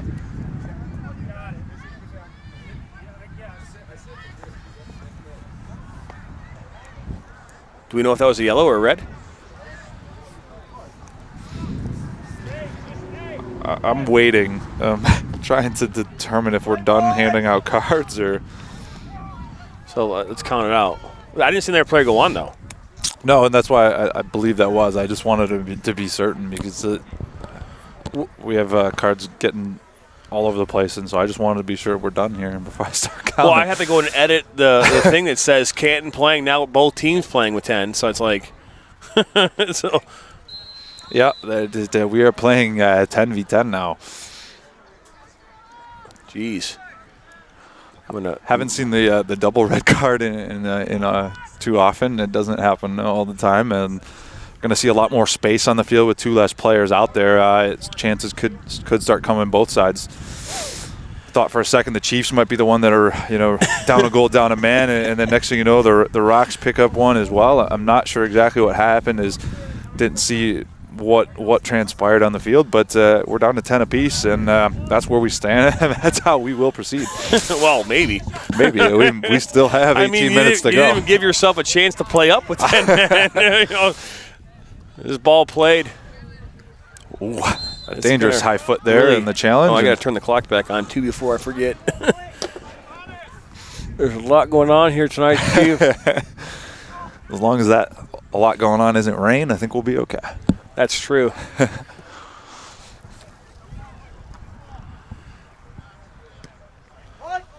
Ball skied up a little bit.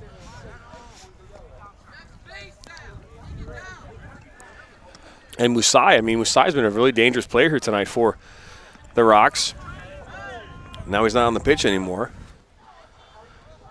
Oh, Hart gets a touch on that one, and now this ball go out of play. See a number of subs coming in now for the Canton Chiefs. You see Nick Miller, number 9, Braden Fuddlechuk, and then number 19, Jorge Base Penaloza.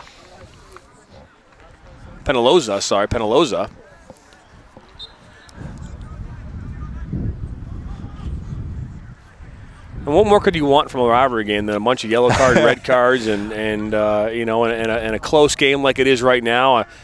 I don't, if I recall correctly, was it one of the UPSL semifinals that we had some comments coming in, people asking for cards and expecting yellow and red? Skied, and out comes Wiley, but cleared away. I believe that by Clayton. If we can get those fans back, they'd be loving this one. Oh, I know. Oh, Popoff comes in. Popoff now. He's got Garrett. Now Popoff fires one, far post, and goes wide. Got an opportunity there from Popoff as he's able to create an opportunity amongst a couple there Chief defenders. Able to get that shot off, but unable to put it on frame. And score remains 1-0 to the Rocks here. Just over 16 minutes to go in this second half. John, what are the Chiefs got to do here? Even though now we're evened up again here to try to find that equalizer. Well, to be honest, I mean they have not, to this point in this game, I would say execution, right? But they haven't had enough opportunities to really. They've had a couple, right?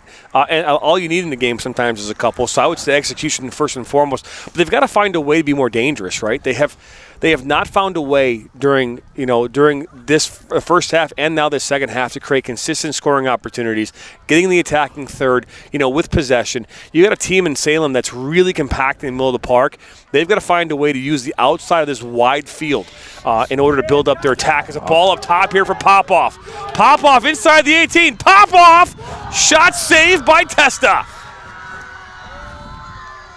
Big save there from Luciano Testa, coming up big like he's done all night as the break-in and an opportunity for Atanas Popoff to increase the lead for the Rocks and potentially secure that victory.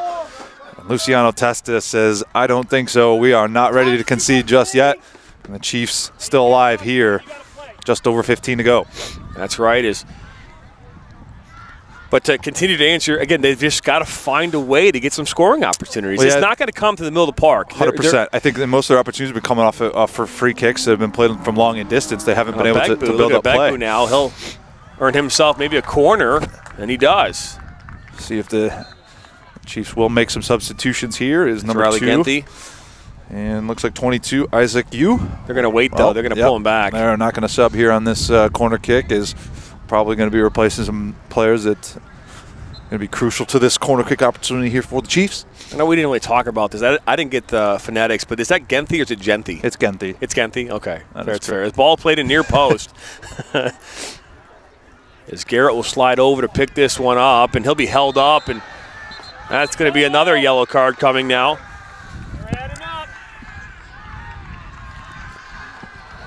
Is that just a yellow?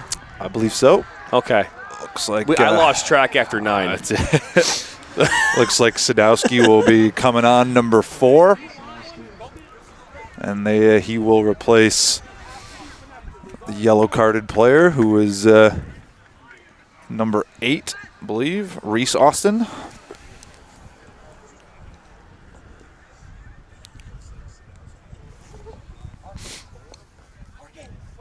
I love Riley Genthi.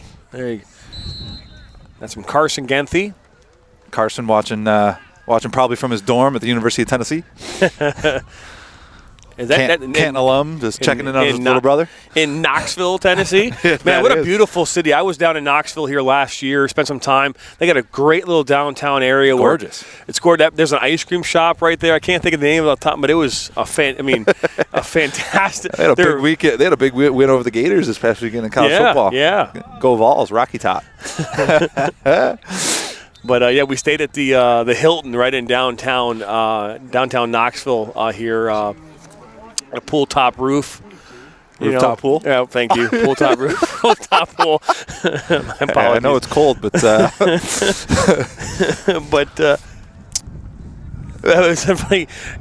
Carson goes, bro, how do you know this? Hey, we know more than some people give us credit for. So you chime in on our broadcast, we may chime right back. It's true. It's true. It's a good switch, by the way, over here near side. Cialone.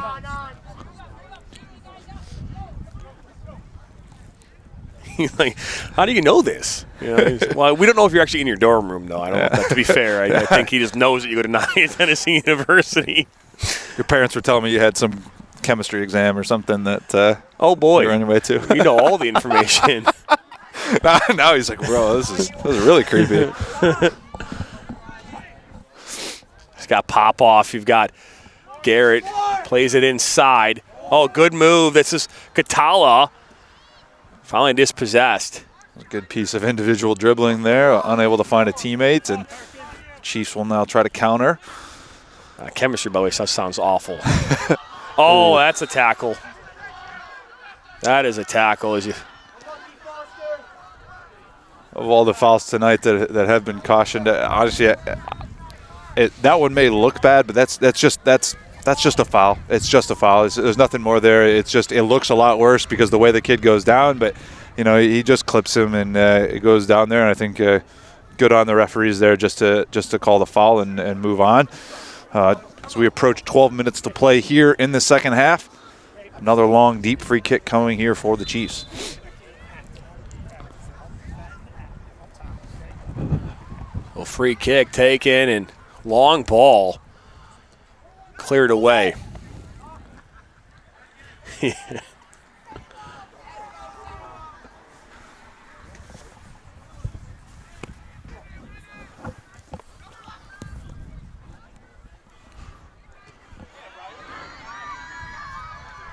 Good work there by Garrett on that far side. Continues to push and then finally dispossessed. Okay, Chiefs will look to counter. They've got numbers on this outside if they can use it. There we go. It's Penaloza's. So Carson says, bro, how do you know this? Yep, I definitely aced that exam. Well, yes, chemistry is awful.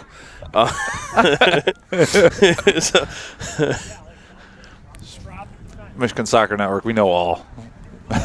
We have more inside information than anybody could possibly imagine. To be fair, I had no idea what the heck you're talking about. See, well, that's how I feel half the time. 85% of this. I have to go back to one of our previous broadcasts to understand what that comment meant. So we're going to see a sub come on here, number 24, Tyler Berzak. A junior. You're going to see a number of players like Bagbu's going to be back on. Number 20, that's Brendan Burns. We've heard his name quite a bit here tonight in the comments section. Reese Austin checking back in as well for the Chiefs. Pop-off will step off. Might have missed one, but... Now in high school soccer, if you're red card, do you have to leave the team area? Is it managed? I don't even know if it's managed. No, you don't have to. It's one of those that if the referee feels that you're going to be a problem on the sidelines, they will make you leave. But right off the face. Not always. So less than 10 minutes, boys. Less than 10 minutes to go here in this one. 1-0 to score. The lone goal coming in the 33rd minute of the first half. Off the head of Jack Kroll. Assisted by Mark Musai. Canton Chiefs looking to find an equalizer here. If they are able to tie here tonight, that isn't enough. I believe Plymouth Salem Salem Rocks. I know I'm so used to saying Plymouth Salem from back in the day, but the Salem Rocks would still walk away with Soccer World Park Cup, or what's it called? Cup Park? I don't know. What do you guys call it? Yep. Park Cup, yeah. Yep. We're getting tied up here. A lot of holding, a lot of physical tackles here, and I expect these last 9 minutes to be quite intense, and might not be the last of the cards that we see here, John, with the way some of these guys are flying in on some of these tackles. So they're saying last name is Ibebu. Okay, fair enough. Ibebu. Unfortunately, we weren't given the phonetics, but we do appreciate you letting us know, and I will call it Ibebu from moving forward. Always trying to help. Oh, we just want to get it right. We do.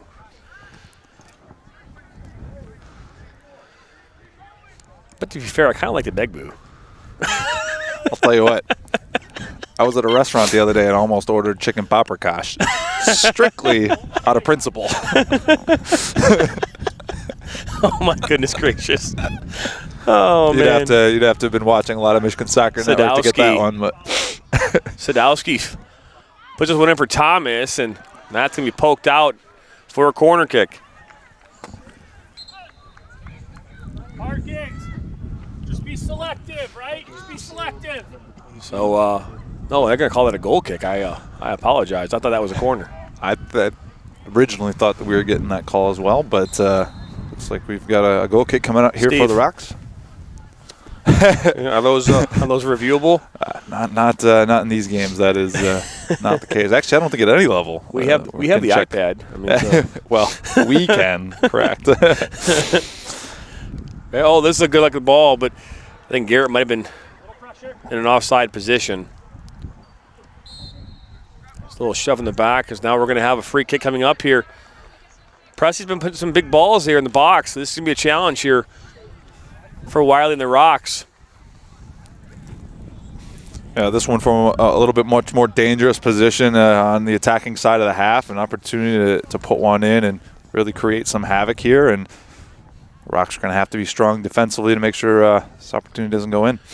Presley puts this one at front of the box. Not enough distance and or height on that one to be any danger for the Rocks. That ball will just go out of touch. There's Ibebu. Just missed that opportunity. I will say it is a much more comfortable time here now, Steve, than it was before.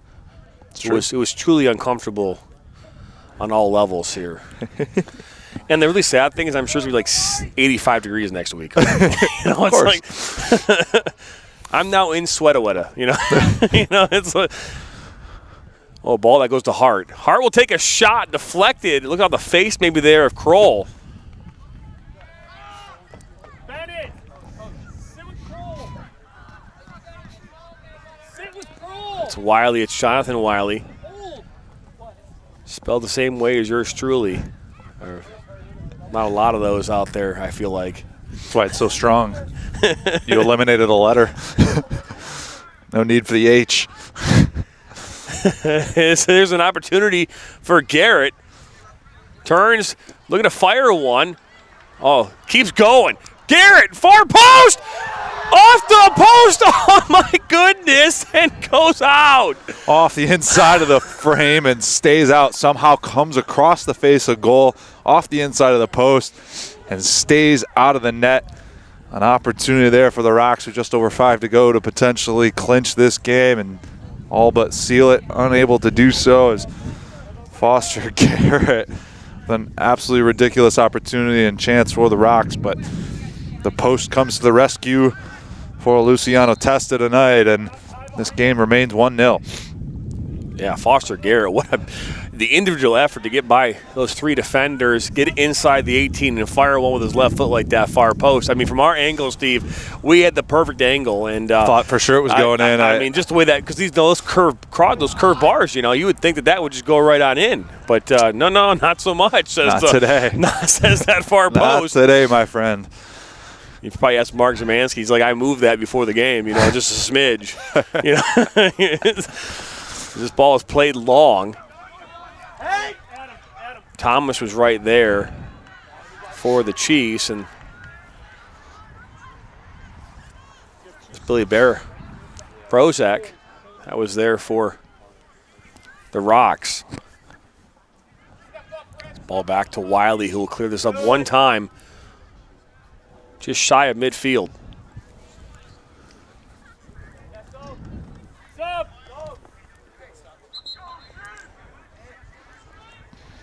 Looks like we have a sub here for the Chiefs, number 16, Adam Andrews. And for the Chiefs, number 9, Braden Fidelchek. David Ibebu says, Carson, you're the real one. I appreciate you, my guy. And the effort from Salem is really something this game, says Carl Peterson. It's been an effort on both sides. I think both squads have played well. Obviously, maybe hasn't had as many opportunities as Salem has tonight, but Salem has been unable to take advantage of as many of those opportunities. They were able to get the one, which at the end of the day is all that matters. But definitely plenty of opportunities that I'm sure the Rocks wish they could have finished. But Foster was off. The Rocks. We're going to see a foul, and we're seeing a yellow card again. Is this? Wow, this is getting pretty reminiscent, man, of the final. The Spain final, right? Netherlands, Spain, or that what it was? 11 cards or what it was. But Braden Fidelchek just stepping onto the pitch and picking up a yellow card here it's been the common theme of the night. When you combine red and blue, you know what you get?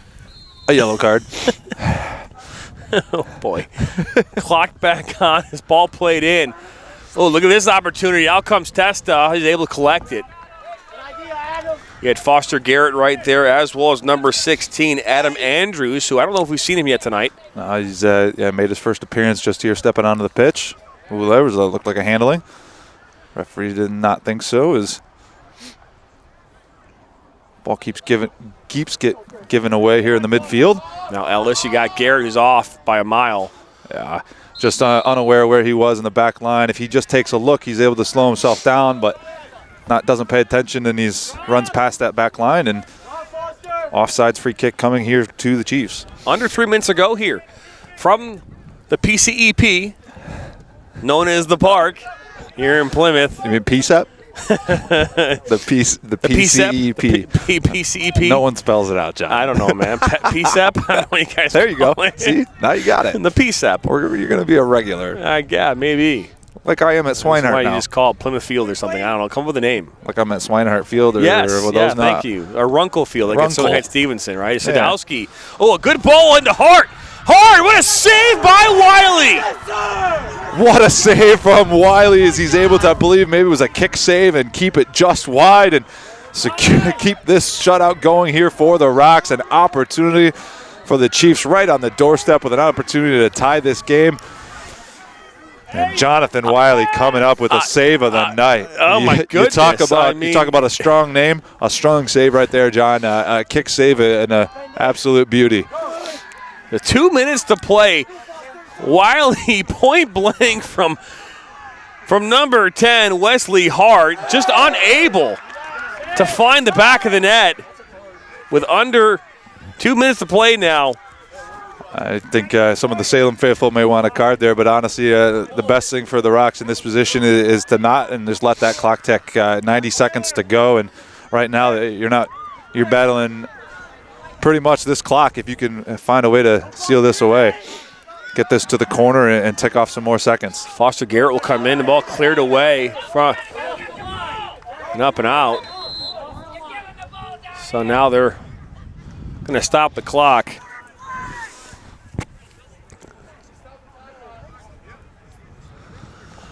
I'm going to keep it going because we're off by about 40 seconds. So it's all good. Yeah. We are at 1:05 for those at home to go here. Ball's going to go out for a goal kick for the Chiefs. 1 minute to go. Not going to be many chances left here, as maybe one good opportunity up the pitch will be left for the Chiefs. Bebu, yep. Tries to head it forward, but touch here as Foster Garrett comes in. Andrews. 36 seconds to go.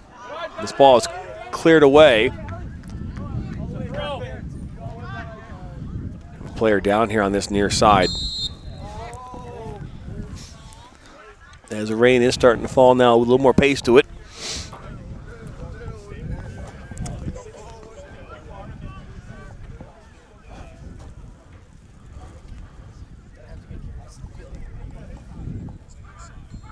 Good game, Steve. I mean, we can talk about, the level of play and in a rivalry game. A lot of it comes, you can talk about talent and your records, all those things thrown out in a game like tonight when you have, these two teams battling like you have here. We've seen all night. It's just been, it's just, again, well coached. I think well organized. You asked me the question kind of like about 10 minutes into the second half. What does Canton have to do? It's execute, right? Execution, right? Execution. You've had a number of opportunities here tonight, 3 or 4 of them to be fair, and you've had wide open half volley opportunities, that just didn't find the net, and those will come back to cost you. In a game like this ball played up, and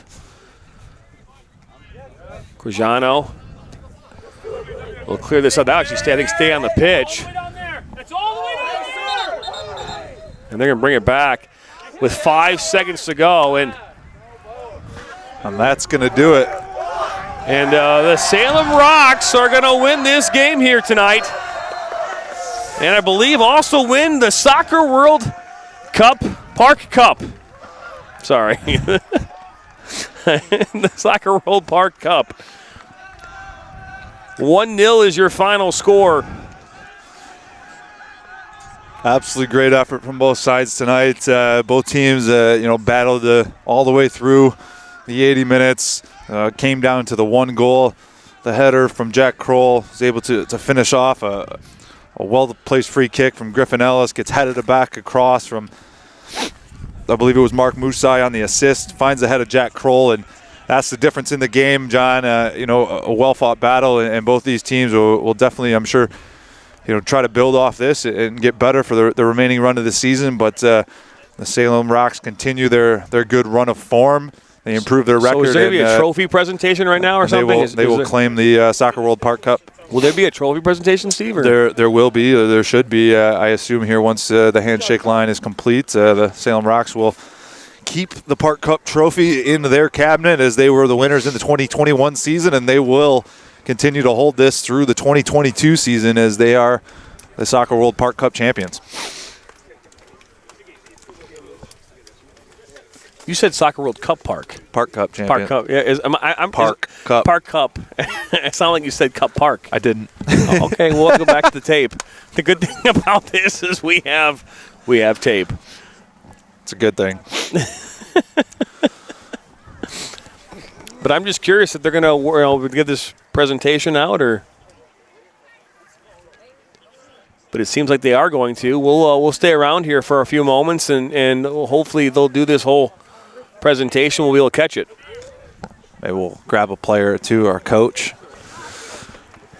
See what transpires here, as I'm sure coaches want to get in their last words. I know Coach Kyle Carnes will be excited with the victory and the way his team battled, but at the same time, I'm sure he's got some points for these guys that battling through a game like that on 4 or 5 yellow cards and then end up being a red card is not the way you want to do it. And there's definitely some learning and teaching moments that I'm sure can be taken out of this game. But at the end of the day, the result is the end-all be-all, and they were able to come away with that 1-0 victory tonight. And the Salem Rocks faithful far and wide will be happy that tonight they were able to come away victorious. Well, what we want to do is we want to thank you for joining us here on this on this Tuesday evening. It was rivalry night here on the Michigan Soccer Network. A competitive game, a number of opportunities. Theme of the game, misconduct, is probably what I would say the big theme of tonight's game. Absolutely. And whatnot. But we appreciate joining us here tonight. There will not be a trophy presentation, but we are excited that you joined us. We'll be back here Thursday night at 7 p.m. as Troy Athens takes on number 2 ranked Troy High in their rivalry game at Troy Athens on Thursday night. There is going to be there is going to be a trophy that's going to be given out here in just a moment. So we won't go anywhere quite yet, but we do want to capture that moment if we can. By Steve Besk, as everyone says. Whatever. There's not just one person here, but whatever. Carson probably texting his mom going, how did this guy in the broadcast know I go to the University of Tennessee? But as they're coming over here now, and Steve, hopefully we'll be able to get some of this, if we can maybe have him back up a little bit so they can do this presentation. There we go. Perfect. They're going to they're going to jog. Nope. Oh, they're going to do it right here, They're going to do it right here. Maybe they're going to go jog. There we go. Okay. Let's get this on film.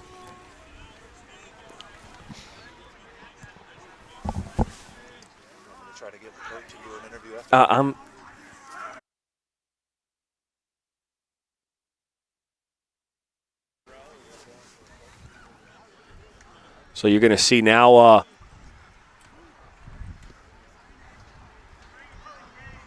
as a trophy will make its way out there now to the Salem Rocks head coach and Kyle Carnes.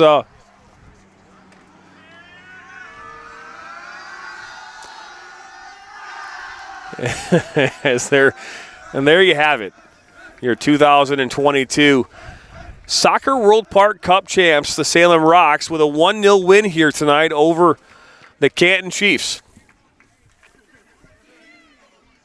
So now Steve will make his way back. I had him go out there and get a close-up video. We'll post it to our social media here a little bit later this evening. We'll have some post-game interviews with coaches here that will be available up on our YouTube channel here later tonight. We want to say thank you guys for joining us here again. Steve Best, my broadcast partner, Sam Fish on camera. From all of us here at the Michigan Soccer Network, stay warm, stay classy, and we'll see you next time for more soccer on Michigan Soccer Network.